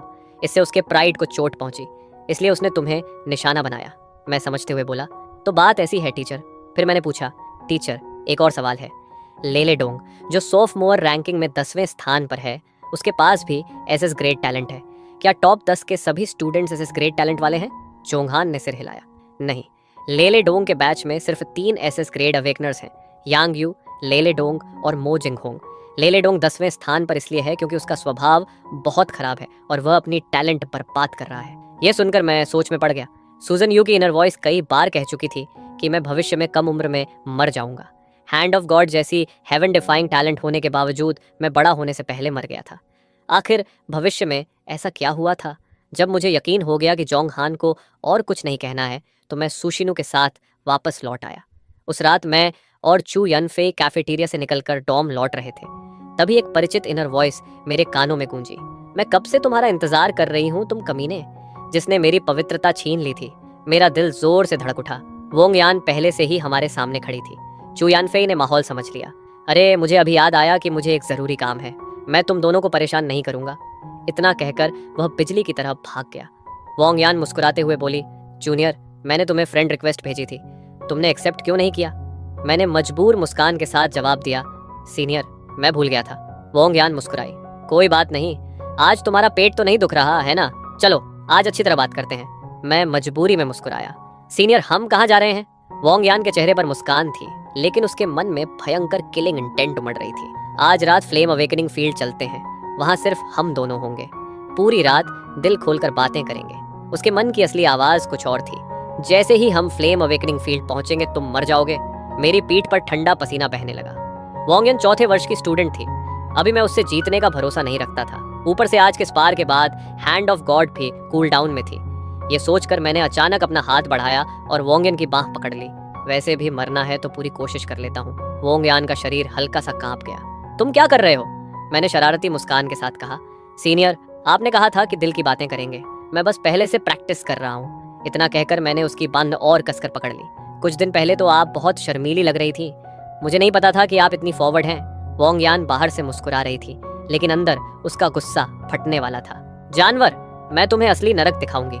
रास्ते भर में बचने का तरीका सोचता रहा। जल्द ही हम फ्लेम अवेकनिंग फील्ड पहुंच गए। उसी समय मो जिंगहोंग वहां से गुजर रही थी। उसने हमें साथ देखा तो चौंक गई। इतनी रात को जिग्युओं और सीनियर वोंग यान यहाँ क्या कर रहे हैं? जिज्ञासा के कारण वह चुपचाप हमारे पीछे अंदर आ गई। अंदर पहुंचते ही वोंग यान मुस्कुराकर बोली, लिटिल जूनियर, इतनी जल्दी भी क्या है? मैं सिर्फ सारी रात बातें ही नहीं करना चाहती, पहले तुम्हें गाइड भी करना चाहती हूँ। मैंने तुरंत विरोध किया। सीनियर, ये ठीक नहीं लगता। आप 4थे वर्ष की स्टूडेंट हैं और मैं पहले वर्ष का हूँ। आप हाथ हल्का भी रखेंगी तो मुझे गंभीर चोट लग सकती है। वोंग यान के चारों तरफ आग की लपटें उठने लगी। चिंता मत करो लिटिल जूनियर, मैं तुम्हारी अच्छी देखभाल करूंगी। उसकी पहली चाल ही फुल पावर फिनिक्स फ्लेम थी। एक भयानक दबाव मेरी तरफ उमड़ा। मैंने तुरंत हैंड ऑफ गॉड सक्रिय कर दी और वही स्किल उससे भी ज्यादा ताकत के साथ कॉपी कर ली। वोंग यान मन ही मन हंसी। मेरी स्किल कॉपी करने से तुम सिर्फ मुझे और ताकतवर बनाओगे। लेकिन अगले ही पल मेरा दिल धक से रह गया। वोंग यान ने एक फीनिक्स क्राई के साथ मेरे द्वारा छोड़ी गई फीनिक्स फ्लेम को एब्जॉर्ब करना शुरू कर दिया। दोनों आग के गोले आपस में मिल गए और सीधे मेरी तरफ उड़ाए। मैंने तुरंत स्पिरिट फॉर्म में बदलकर हमला टाल दिया। वोंग यान मुस्कुराई। ये इंटेंजिबिलिटी स्किल वाकई दिलचस्प है, लेकिन अगला हमला तुम नहीं बचा पाओगे। इतना कहकर वह अपना घातक वार तैयार करने लगी। तभी अचानक एक उत्साहित आवाज सुनाई दी, सीनियर, जूनियर। मैं बस यहाँ से गुजर रही थी, सोच रही थी कि आप लोग इतनी देर रात यहाँ क्या कर रहे हैं, तो सीनियर जूनियर को ट्रेनिंग दे रही है। मो जिंगहोंग अंदर चली आई। वोंग यान के चेहरे का रंग बदल गया। थत्तेरे की, अभी कोई यहाँ क्यों आ गया? उसने तुरंत अपना हमला रोक लिया। मौका देखकर मैं फौरन उससे दूर हट गया और भागकर मो जिंगहोंग के पास पहुंच गया। सीनियर, अभी तो मेरी जान ही निकल गई थी, कृपया मेरे लिए न्याय कीजिए। मो जिंगहोंग हंस पड़ी। जूनियर, मजाक मत करो। सीनियर यान अक्सर हम लोगों को गाइड करती हैं। उन्हें अपनी लिमिट्स अच्छी तरह पता है, वे तुम्हें सच में कभी नुकसान नहीं पहुंचाएंगे। वोंग यान ने भी मजबूर मुस्कान के साथ कहा, माफ करना जूनियर, अगर तुम डर गए हो तो, लेकिन मैं सच में तुम्हें नुकसान नहीं पहुंचाती। उसके मन में गुस्सा उबल रहा था। आज की बात यहीं छोड़ देती हूँ, लेकिन मैं हार नहीं मानूंगी। यह सुनकर मैंने राहत की सांस ली। मो जिंगहोंग ने मेरी तरफ देखा। तुम सच में काफी डरे हुए लग रहे हो। चलो मैं तुम्हें डॉम तक छोड़ देती हूँ। मैंने तुरंत सिर हिलाकर हामी भर दी। वोंग यान के पास अब कोई और विकल्प नहीं था। वह गुस्से में मुड़ी और वहां से चली गई। अगले दिन थंडर अवेकनिंग फील्ड में मैं और जोंग हान हमेशा की तरह ट्रेनिंग कर रहे थे। पूरी रात सोचने के बाद मुझे वोंग यान से निपटने का एक तरीका सूझ गया था। मैंने तय किया कि मैं जोंग हान की फोरबिडन स्पेल कॉपी करूंगा ताकि आत्मरक्षा कर सकूं। चाहे वोंग यान कितनी भी ताकतवर क्यों न हो, वह पीक टियर फोरबिडन स्पेल नहीं झेल पाएगी। यह सोचकर मैं सुबह की ट्रेनिंग के दौरान काफी उत्साहित था। ट्रेनिंग खत्म होने के बाद जोंग हान परिणाम से बेहद संतुष्ट दिखी। वह मन ही मन सोच रही थी, अगर यही रफ्तार रही तो यह बच्चा जल्द ही लेवल 17 पर पहुंच जाएगा। तब हैंड ऑफ गॉड का कूल डाउन घटकर 6 घंटे रह जाएगा। सेमेस्टर खत्म होने तक यह लेवल 20 तक पहुंच जाना चाहिए। तब इसकी कॉपी लिमिट बढ़कर 5 हो जाएगी। उसकी सोच सुनकर मैं और भी उत्साहित हो गया। फिर मैंने चुपके से हैंड ऑफ गॉड सक्रिय की और purple thunder shakes heaven copy करने की कोशिश की। लेकिन अचानक जोंग हान चिल्ला उठी, अरे बदमाश, क्या तुमने अभी मेरी फोरबिडन स्पेल कॉपी की? मैंने तुरंत अपराधी चेहरे के साथ कहा, नहीं। जोंग हान ने आंखें सिकोड़ ली। उसके मन में चल रहा था, ये लड़का सोचता है कि मुझे हैंड ऑफ गॉड की कॉपी मैकेनिज्म नहीं पता। पिछली जिंदगी में भी इसने ऐसे ही मेरी स्किल कॉपी की थी और फिर मेरे खिलाफ इस्तेमाल किया था।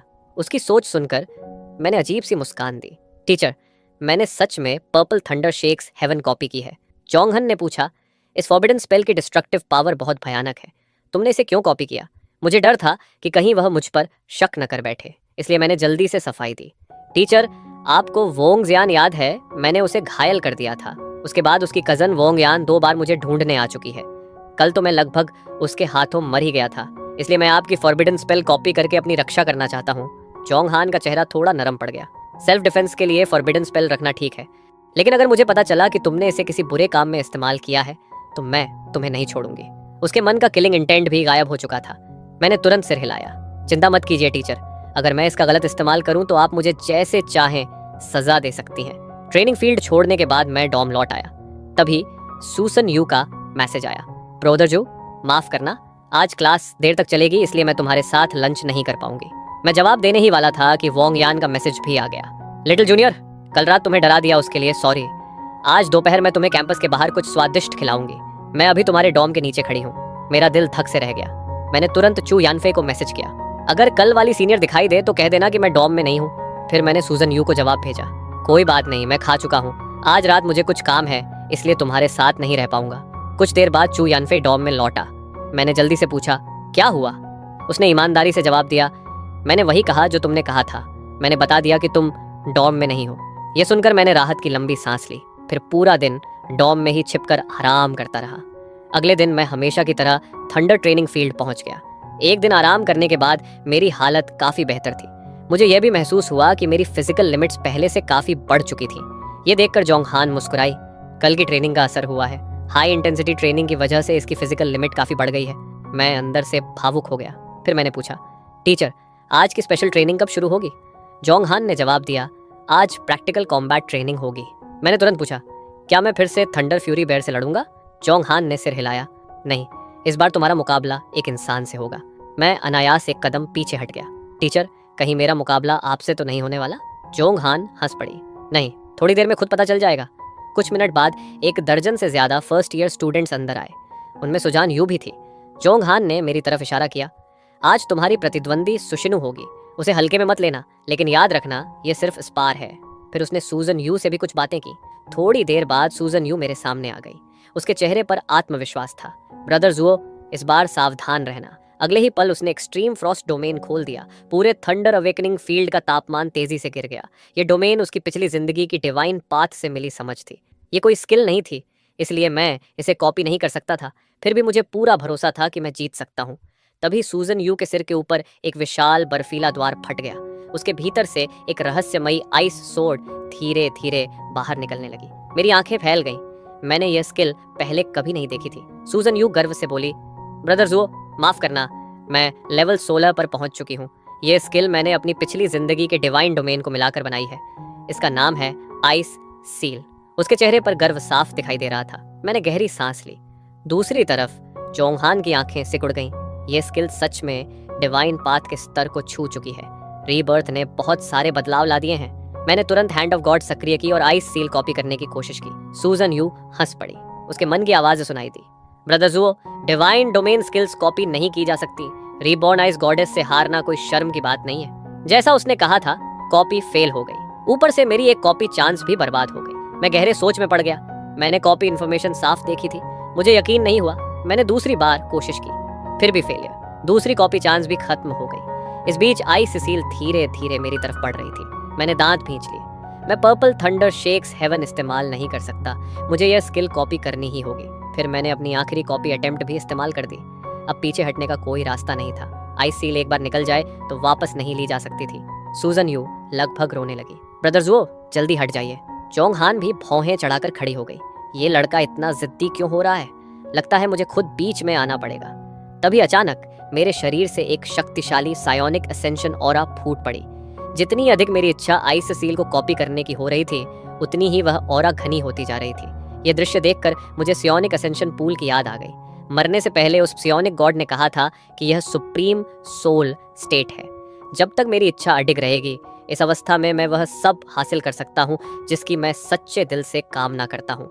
मैंने तुरंत अपनी पूरी इच्छा शक्ति को आइस सील कॉपी करने पर केंद्रित कर दिया। सायोनिक लाइट चमकी और अगले ही पल आइस सील सफलतापूर्वक कॉपी हो गई। उसी समय मेरे सिर के ऊपर भी एक विशाल बर्फीला द्वार फट गया और वैसी ही रहस्यमयी आइस सोर्ड बाहर निकल आई। ये देखकर जोंगहान वहीं जड़ हो गई। इसने सच में डिवाइन डोमेन स्किल कॉपी कर ली। इसने हैंड ऑफ गॉड की पिछली जिंदगी वाली सीमा तोड़ दी। मैं हल्का सा मुस्कुराया और सामने देखा। दोनों आइस सील आपस में टकराई। अगले ही पल पूरे थंडर अवेकनिंग फील्ड में भयानक बर्फीला तूफान फैल गया। जोंगहान ने तुरंत बैरियर खड़ी कर दी ताकि बाकी स्टूडेंट्स सुरक्षित रहें। इसी दौरान मैं स्पिरिट फॉर्म में बदल गया और चुपचाप सुशिनु के पीछे पहुंच गया। मैंने तुरंत सायोनिक स्पार्क छोड़ दी, लेकिन उसी समय सूजन यू के चारों तरफ एक आइस लोटस खिल उठी। उसने सायोनिक स्पार्क रोक दी और मुझे जबरदस्ती स्पिरिट फॉर्म से बाहर निकाल दिया। सूजन यू हंस पड़ी। ब्रदर जिगुओ, मैंने जानबूझकर तुम्हें फंसाया था। अगले ही पल आइस लोटस पंखुड़ियों में बदल गई और मेरी तरफ उड़ने लगी। बचने का रास्ता नहीं था, इसलिए मैं बर्फीले फूलों से घिर गया। सुशिनु के चेहरे पर जीत की मुस्कान थी। मैंने तुरंत रेजिंग थंडर आर्मर सक्रिय कर दी और सारे आइस फ्लावर्स रोक लिए। फिर होंठ सिकोड़कर बोला, शिनु, अब थोड़ा दर्द होगा, सह लेना। यह कहकर मैंने थंडर ट्रैम्पल छोड़ दी। सूसन यू तुरंत चकरा गई और पीछे गिरने लगी। मैं झट से आगे बढ़ा और उसे पकड़ लिया। वह हल्की मुस्कान के साथ बोली, ब्रोदर जिग्यो, आखिर आप अभी भी मुझसे ज्यादा ताकतवर हैं। स्पार समाप्त होते ही पूरे मैदान में तालियों और चर्चाओं का शोर गूंज उठा। जोंगहन आगे बढ़ी और सूजन यू की जांच की। सौभाग्य से उसे कोई गंभीर चोट नहीं लगी थी। उसकी सिर्फ स्टैमिना खत्म हुई थी। सूसन यू जिद करने लगी कि वह बिल्कुल ठीक है और मेरे साथ खाना खाने जाना चाहती है। मजबूर होकर मैं उसे वेस्टगेट स्नैक स्ट्रीट ले गया। रास्ते भर उसने ढेर सारा खाना खरीदा। हम दोनों खाते, घूमते और हंसते रहे। देखते ही देखते दोपहर हो गई और हम वापस लौटने लगे। तभी अचानक एक काले कपड़े पहना आदमी हमारी तरफ बढ़ता हुआ दिखाई दिया। उसके शरीर से खतरनाक ऑरा निकल रही थी। सूजन यू का दिल धक से रह गया। यह डिजास्टर लैंड के मॉन्स्टर्स की ऑरा है। यह स्कूल के पास कैसे आ सकती है? उसकी सोच सुनते ही मैं सतर्क हो गया। तभी वह आदमी मुस्कुराया। वहीं रुक जाओ, बाद में मत कहना कि मैंने चेतावनी नहीं दी। उसके शरीर से काली ऊर्जा निकलने लगी। फिर उसने कहा, अर्थ एकेडमी के स्टूडेंट्स, तुम्हारे पास दो रास्ते हैं, हमारे साथ जुड़ जाओ या मर जाओ। उसकी बात खत्म होते ही उसके अंदर छिपी सारी मॉन्स्टर ऑरा फूट पड़ी। मैंने तुरंत रेजिंग थंडर आर्मर और एसएसएस रैंक ऑरा सक्रिय कर दी। काले कपड़ों वाला आदमी डरावनी हंसी हंसा। बहुत बढ़िया, अब मैं फिर से दावत कर सकता हूँ। अगले ही पल उसने एक भयानक गोस्ट फेस मेरी तरफ छोड़ दिया। सूजन यू का चेहरा बदल गया। धत्तेरेगी, मेरी स्टेमिना अभी पूरी तरह वापस नहीं आई, इसलिए मैं वह स्किल इस्तेमाल नहीं कर सकती। मैं रेजिंग थंडर आर्मर के सहारे खड़ा रहा। सूजन यू चिल्लाई, ब्रदर जुओ, सावधान, वह तुम्हारी थंडर आर्मर को करोड़ कर सकता है। शुरू में गोस्ट ऑरा कोई खास नुकसान नहीं कर रही थी, लेकिन धीरे धीरे वह थंडर आर्मर के अंदर घुसने लगी। मेरा चेहरा बदल गया। मैंने तुरंत आर्मर बंद कर दी और स्पिरिट फॉर्म में बदलकर हमला टाल दिया। यह देखकर काले कपड़ों वाला आदमी और उत्साहित हो गया। वह सीधे मेरी स्पिरिट फॉर्म पर टूट पड़ा। सूजन यू घबरा कर बोली, डिजास्टर लैंड के मॉन्स्टर सोल अटैक्स इस्तेमाल करते हैं, स्पिरिचुअल कन्वर्जन उस पर काम नहीं करेगी। लेकिन तब तक गोस्ट फेस मुंह तक पहुंच चुकी थी। सूजन यू का चेहरा डर से सफेद पड़ गया। तभी अचानक मेरे शरीर से सियोनिक असेंशन की रोशनी फूट पड़ी। काले कपड़ों वाला आदमी डरकर पीछे हट गया। मेरा आत्मविश्वास बढ़ गया। मैंने तुरंत स्पिरिचुअल स्पार्क छोड़ दी। इस बार उसकी ताकत सामान्य से कहीं ज्यादा थी। मैं दंग रह गया। क्या सायोनिक असेंशन की शक्ति सोल फॉर्म मॉन्स्टर्स की प्राकृतिक दुश्मन है? अब मुझे कोई हिचकिचाहट नहीं रही। मैंने दूसरी स्पिरिचुअल स्पार्क छोड़ी। कुछ ही क्षणों में गोस्ट फेस जलकर राख हो गई। ये देखकर काले कपड़ों वाला आदमी मुड़ा और भागने लगा। मैं मुस्कुराया। अब तुम्हारी बारी है।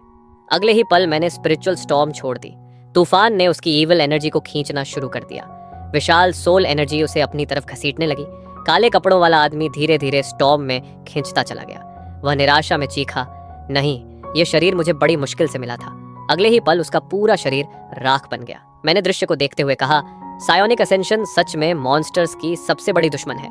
सूजन यू तुरंत मेरे पास दौड़ी। ब्रदर जुओ, आप ठीक तो हैं? मैंने सिर हिलाया। मैं ठीक हूँ, लेकिन हमें तुरंत स्कूल वापस जाकर यह बात रिपोर्ट करनी होगी। सूजन यू ने सहमति में सिर हिलाया और हम दोनों वापस चल पड़े। उसी समय पास की एक इमारत में एक आदमी खड़ा हमें देख रहा था। उसके शरीर पर भी मॉन्स्टर ऑनरा थी। उसने गुस्से में धाड़ लगाई।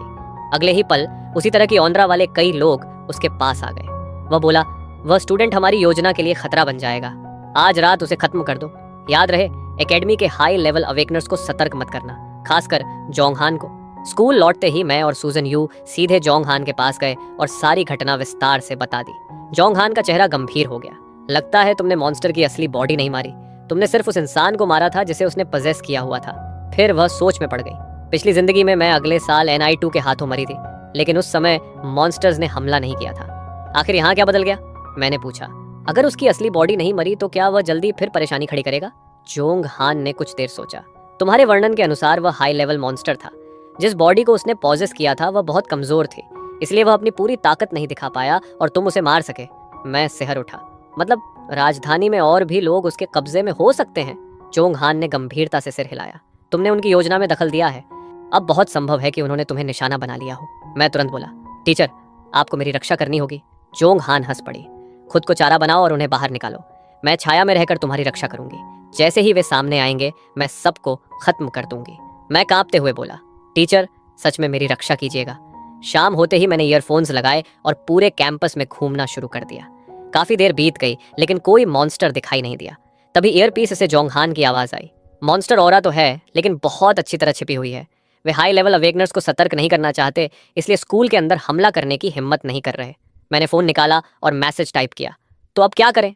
कुछ सेकंड बाद जवाब आया, स्कूल से बाहर निकलो और किसी सुनसान जगह जाओ। बेहतर होगा वहां कैमरास भी ना हो। मेरी पीठ पर ठंडा पसीना बह निकला। मैंने टाइप किया, मुझे लग रहा है आप मुझे फंसा रही हैं। पूरे समय मैं जोंगहान से फोन पर ही बात कर रहा था, इसलिए उसकी इनर वॉइस नहीं सुन पा रहा था। हालांकि मुझे लग रहा था कि जोंगहान थोड़ी अविश्वसनीय है। फिर भी मैं कैंपस से बाहर निकल गया और एक सुनसान इलाके की तरफ पढ़ने लगा। तभी ईयरपीस में उसकी आवाज फिर सुनाई दी, तुम्हें टारगेट किया जा चुका है। मैंने तुरंत मैसेज भेजा, क्या वह बड़ी मछली फंस गई जिसके बारे में आप बात कर रही थी? जोंगहान ने जवाब दिया, अभी नहीं, लेकिन कैपिटल अवेकनर बैटल कोर्स के लोग तुम्हारे पीछे आ रहे हैं। शायद उन्होंने आज की घटना के बारे में सुन लिया है और मॉन्स्टर्स को बाहर निकालने के लिए तुम्हारा पीछा कर रहे हैं। आखिर आज रात हर कोई मुझे ही चारे की तरह क्यों इस्तेमाल कर रहा है? मैं मन ही मन बड़बड़ाया। सच कहूं तो अब मैं पूरी तरह बेजार हो चुका था। तभी ईयरपीस से जोंगहान की आवाज आई, किसी भी समय लड़ाई के लिए तैयार रहो। अब वे और छिपकर नहीं रह सकते। छोटे मोटे दुश्मनों को खुद संभालो। बड़ी मछली दिखाई देगी तो मैं मदद करूंगी। Good luck. उसकी वॉइस मैसेज खत्म होते ही कई अजीब मॉन्स्टर ऑरा मेरी तरफ तेजी से बढ़ने लगी। आज रात का सारा गुस्सा मेरे अंदर भरा हुआ था और निकालने की जगह नहीं मिल रही थी।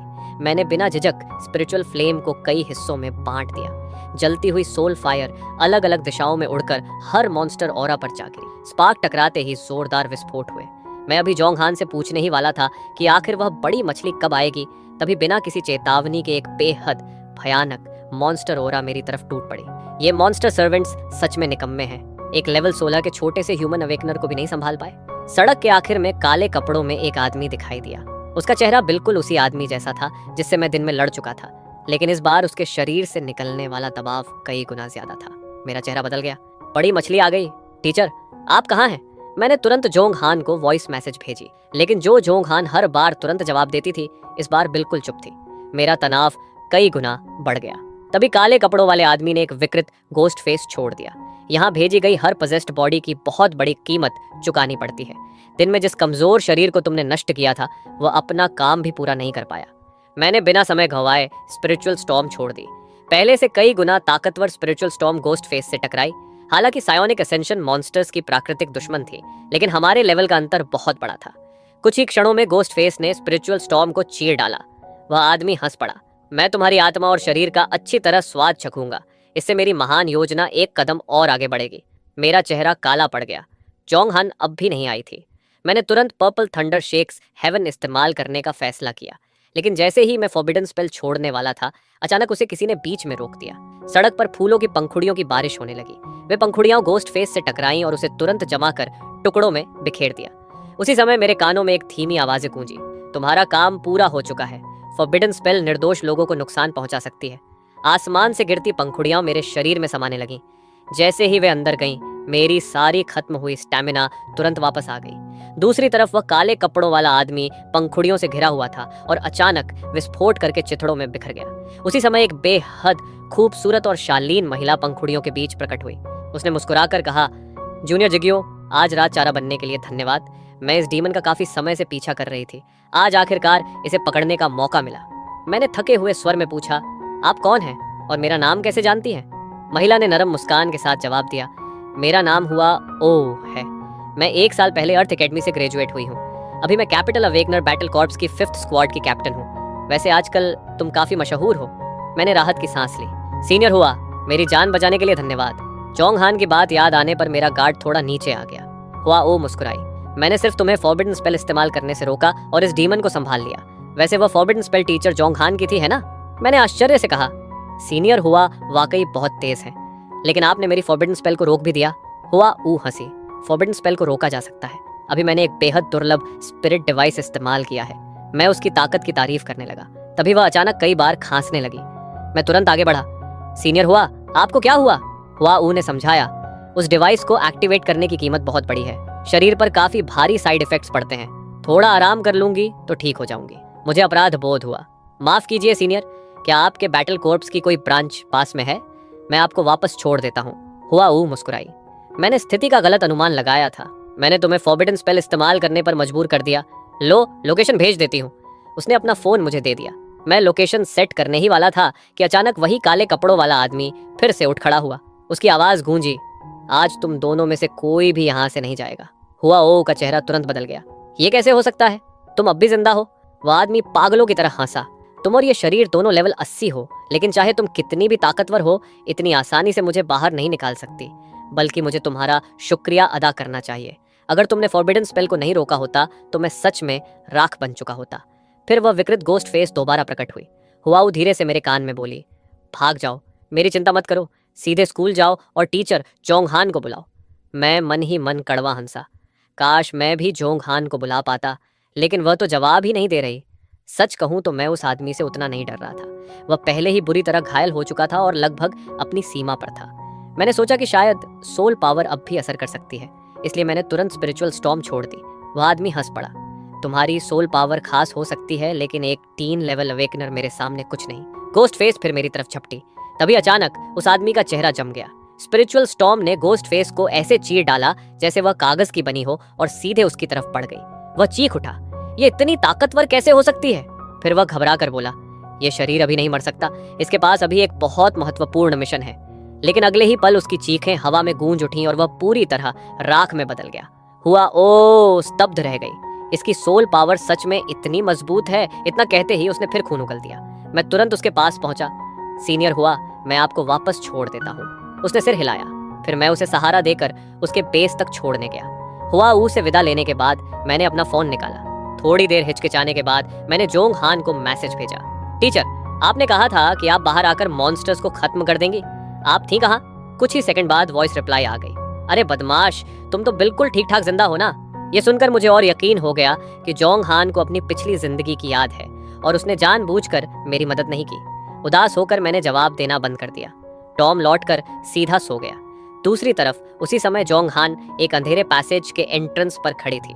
वहां एक भारी गेट लगा था जिस पर इंटेलिजेंट लॉक सिस्टम मौजूद था।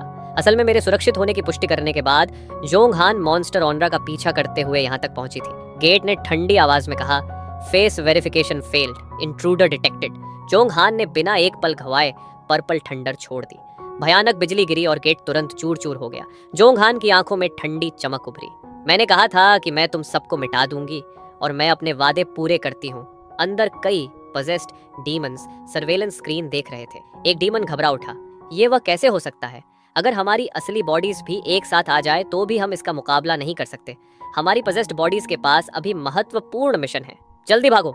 जोंग हान ने सर्वेलेंस कैमरा की तरफ अर्थपूर्ण नजर डाली। अगले ही पल बिजली चमकी और सारे कैमरास नष्ट हो गए। डीमंस अभी भागने की योजना भी नहीं बना पाए थे कि हॉल के दरवाजे धमाके के साथ उड़ गए। उसी क्षण आसमान को चीरती हुई पर्पल थंडर पिलर अंदर घुसी और एक ही वार में सभी डीमंस के शरीर भेद गई।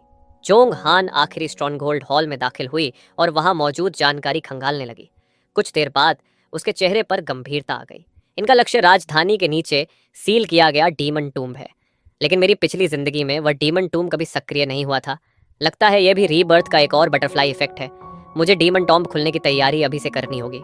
इतना कहकर वह मुड़ी और वहां से चली गई। अगले दिन मैं हमेशा की तरह थंडर ट्रेनिंग फील्ड पहुंचा, लेकिन इस बार मेरी आंखों के नीचे गहरे काले घेरे थे। मुझे देखते ही जोंग हान मुस्कुराई। अरे बदमाश, क्या रात को ठीक से सोया नहीं? मैंने चिढ़कर जवाब दिया, स्पष्ट है आपने मुझे मॉन्स्टर का चारा बनाया और फिर सारे मॉन्स्टर्स खुद जाकर खत्म कर दिए। जोंग हान ने भौहें चढ़ाई। तो तुम मुझसे नाराज हो? फिर उसने सफाई दी। कल रात मैंने देखा था कि वह मॉन्स्टर पहले से ही बुरी तरह घायल था।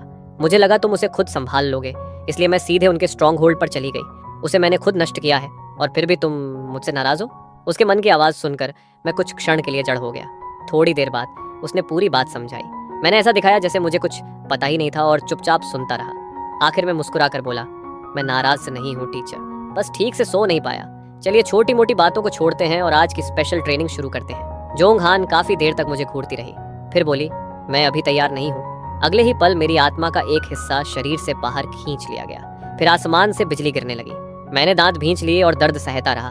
समय धीरे धीरे बीतता गया। मुझे महसूस हुआ कि मेरी सोल पावर किसी केंद्र बिंदु की तरफ सिमट रही है, जैसे किसी सीमा को तोड़ने की कोशिश कर रही हो। अचानक मेरे दिमाग में एक चमक सी दौड़ी और मैं तुरंत उसे समझने में डूब गया। उसी समय मेरी सोल पावर लगातार संकुचित होती जा रही थी, लेकिन उसमें पहले से कहीं ज्यादा शक्ति भरी हुई थी। कुछ देर बाद मैंने आंखें खोली। जोंग हान के चेहरे पर हैरानी थी। लिटिल जो, इस बार कौन सी नई स्किल सीखी?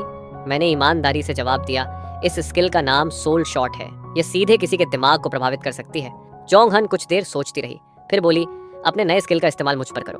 मैंने सिर हिलाया और सोल शॉट छोड़ दी। आसपास की सायोनिक पावर इकट्ठी होकर एक प्रकाश गोले में बदल गई और अचानक खिल उठी। उसी समय जोंग हान का शरीर कांप गया। उसके मन में विचार उठा, कितनी भयानक सोल अटैक है। मैं एक टॉप टियर अवेकनर हूँ, फिर भी मेरा मन नियंत्रण खो सकता है। कुछ ही क्षणों में उसकी आंखों की चमक गायब हो गई। मैं वहीं खड़ा उसे घूरता रहा। उसकी खोई हुई आंखें देखकर शरारत सूझी। मैंने उंगली से उसके गाल दबाए। टीचर, सुन पा रही हैं? जब पक्का हो गया कि उसका माइंड कंट्रोल खो चुका है तो मैं और भी हिम्मती हो गया। मैंने फोन निकाला, उसका चेहरा गोस्ट फेस की तरह खींचा और फोटो खींच ली। फोटो देखते ही मैं हंसी रोक नहीं पाया। तभी कान के पास ठंडी आवाज गूंजी, मजे खत्म हो गए? मैं बुरी तरह चौंक गया। टीचर, आप जाग गई? मैंने शर्मिंदा मुस्कान दी। जोंग हान ने मुझे घूरा। ये बदमाश मेरे माइंड कंट्रोल में आने के बाद मुझे ही तंग कर रहा था। लगता है मुझे सोल रेजिस्टेंस की ट्रेनिंग भी शुरू करनी पड़ेगी, नहीं तो आगे चलकर मुसीबत होगी। फिर उसने झुंझला कर कहा, इस बार छोड़ रही हूँ, तुम्हारी सोल पावर फिर से विकसित हो गई है, इसलिए पुरानी ट्रेनिंग प्लान रद्द। मैं तुरंत खुश हो गया। आखिरकार उस नर्क जैसी ट्रेनिंग से छुटकारा मिला। लेकिन जोंग हान ने शक से पूछा, इतना खुश क्यों हो रहे हो? फिर मुस्कुराई, नई ट्रेनिंग पुरानी वाली से भी ज्यादा कठिन होगी। मेरी मुस्कान तुरंत गायब हो गई। मैं धीरे धीरे पीछे हटने लगा। टीचर, आप आराम से नई ट्रेनिंग सोचिए, मैं बाहर जाकर इंतजार करता हूँ। लेकिन उसने मुझे रोक लिया। मैं पहले ही नई ट्रेनिंग सोच चुकी हूँ। मैं हैरान रह गया। क्या? जोंग हान हंसी। लाइटनिंग पूल बाद, इसका मजा लो, अभी पूरी सुबह बाकी है। उसके बोलते ही उसने हाथ लहराया और थंडर पावर से एक विशाल लाइटनिंग पुल बना दिया। मुझे कुछ समझ आता उससे पहले उसने मुझे सीधे पूल में फेंक दिया। मैं लगभग बेहोश ही हो गया था। मैंने तुरंत रेजिंग थंडर आर्मर सक्रिय की, लेकिन कुछ सेकंड में ही वह टूट गई। उसके बाद जब भी आर्मर टूटती, मैं उसे दोबारा बना लेता और उससे दबाव कम करने की कोशिश करता। किनारे खड़ी जोंग हान संतुष्ट दिख रही थी। इस बदमाश की समझ वाकई अच्छी है। मैंने इशारा भी नहीं किया और खुद तरीका खोज लिया। समय बीतता गया। मैंने पाया कि रेजिंग थंडर आर्मर पहले से ज्यादा देर टिकने लगी थी। थंडर बैप्टिज्म के कारण मेरी फिजिकल स्ट्रेंथ भी तेजी से बढ़ रही थी। तभी जब मैं लाइटनिंग पूल के साथ थोड़ा अभ्यस्त होने लगा, जोंग हान की आवाज सुनाई दी, बहुत जल्दी अडेप्ट हो गए है ना, तो थोड़ा और मजा बढ़ाते हैं। अगले ही पल मेरी आत्मा शरीर से खींच ली गई और उसे भी लाइटनिंग पूल में डुबो दिया गया। मैं चीख पड़ा, टीचर क्या आप डीमन हैं? जोंगहन शांत खड़ी रही। अब यह ट्रेनिंग पहले की तीनों ट्रेनिंग्स का कंबाइंड वर्जन है, बाकी समय ऐसे ही बिताओ। मेरी चीखें लगातार गूंजती रहीं। अब लाइटनिंग पावर सहन करना बेहद कठिन हो गया था। मैंने तुरंत थंडर रोअर फ्रेंजी इस्तेमाल की। स्पीड और अटैक बढ़ गई, लेकिन बचाव में कोई मदद नहीं मिली। फिर स्पिरिचुअल एनर्जी कन्वर्जन इस्तेमाल की, लेकिन वह भी बेकार निकली। आखिर में मैंने थंडर वॉल बनाई। इस बार मैं कुछ समय तक लाइटनिंग पूल का दबाव रोक पाया, लेकिन कुछ सेकंड बाद वह भी टूट गई। मैं बार बार यही प्रक्रिया दोहराता रहा। आधे घंटे बाद मैं पूरी तरह थक चुका था। ये देखकर जोंगहान आगे बढ़े, बस अब काफी है, बाहर आ जाओ। लेकिन तभी मुझे महसूस हुआ कि मेरा पूरा शरीर काफी मजबूत हो चुका है। मैं सोचने लगा कि और ज्यादा देर कैसे टिक सकता हूँ। मैंने जिद में कहा, मैं बाहर नहीं आ रहा। जोंगहान चौंक गई। उसके मन में विचार आया, क्या ये इसलिए नाराज है क्योंकि मैंने इसे अचानक पूल में फेंक दिया? मैं तो इसकी ट्रेनिंग कर रही हूँ, ये अपनी लिमिट पर पहुंच चुका है। अगर और रुका तो सच में घायल हो जाएगा। फिर उसने चिल्लाकर कहा, अरे बदमाश, बाहर निकलो, ज्यादा देर रुके तो सच में चोट लग जाएगी। लेकिन मैं नहीं हिला। वह लाइटनिंग पूल हटाने ही वाली थी कि अचानक उसने मेरे शरीर को चमकते देखा। धीरे धीरे मेरा शरीर मैकेनिकल बॉडी में बदलने लगा। जोंगहान की आंखें फैल गईं। इस शरीर की ताकत अचानक इतनी कैसे बढ़ गई? इस बदमाश ने यह कैसे किया? मैं खुद भी खुश था। मैकेनिकल बॉडी लाइटिंग पूल को लगभग पूरी तरह झेल सकती थी, लेकिन मैकेनिकल असेंशन पावर तेजी से खत्म हो रही थी। मैं ज्यादा देर तक मैकेनिकल फॉर्म नहीं रख सकता था। कुछ देर बाद मैकेनिकल बॉडी वापस फ्लैश फॉर्म में बदल गई। मैंने तुरंत फिर से मैकेनिकल कन्वर्जन की। यह प्रक्रिया बार बार दोहराने लगा। यह देखकर जोंगहान ने हस्तक्षेप करना छोड़ दिया। आखिरकार मैकेनिकल पावर पूरी तरह खत्म हो गई। जैसे ही मेरा असली शरीर फिर से लाइटनिंग पूल के संपर्क में आया, जोंगहान ने तुरंत पूल हटा दी। उसने मेरी चोटें जांची और संतुष्ट होकर बोली, आज की ट्रेनिंग उम्मीद से कहीं ज्यादा सफल रही। लेकिन यह बॉडी स्किल आखिर है क्या? तुमने इसे कहाँ सीखा? मैंने जवाब दिया, मैंने इसे स्पिरिचुअल एनर्जी कन्वर्जन के साथ ही सीखा था, बस कभी इस्तेमाल नहीं किया। आज पहली बार और जमाया। मुझे नहीं पता था कि लाइटनिंग पुल मैकेनिकल कन्वर्जन को भी ट्रेन कर सकती है। जोंगहान पूरी तरह आश्वस्त नहीं हुई, लेकिन फिर भी बोली, अच्छा अब जाकर आराम करो, आज की ट्रेनिंग बहुत ज्यादा तीव्र थी। मैंने सिर हिलाया और तुरंत निकल गया। अगले 2 दिन भी मेरी सुबह लाइटनिंग पुल बैप्टिज्म में बीती। तीसरे दिन तक मैं पूरी तरह अभ्यस्त हो चुका था। तभी जोंगहान ने अचानक कहा, अब हम लाइटनिंग पूल बैप्टिज्म के दूसरे चरण में प्रवेश करेंगे। उस समय मैं आराम से लाइटनिंग पूल में बैठा हुआ था। उसकी बात सुनते ही मेरा पूरा शरीर डर से कांप उठा।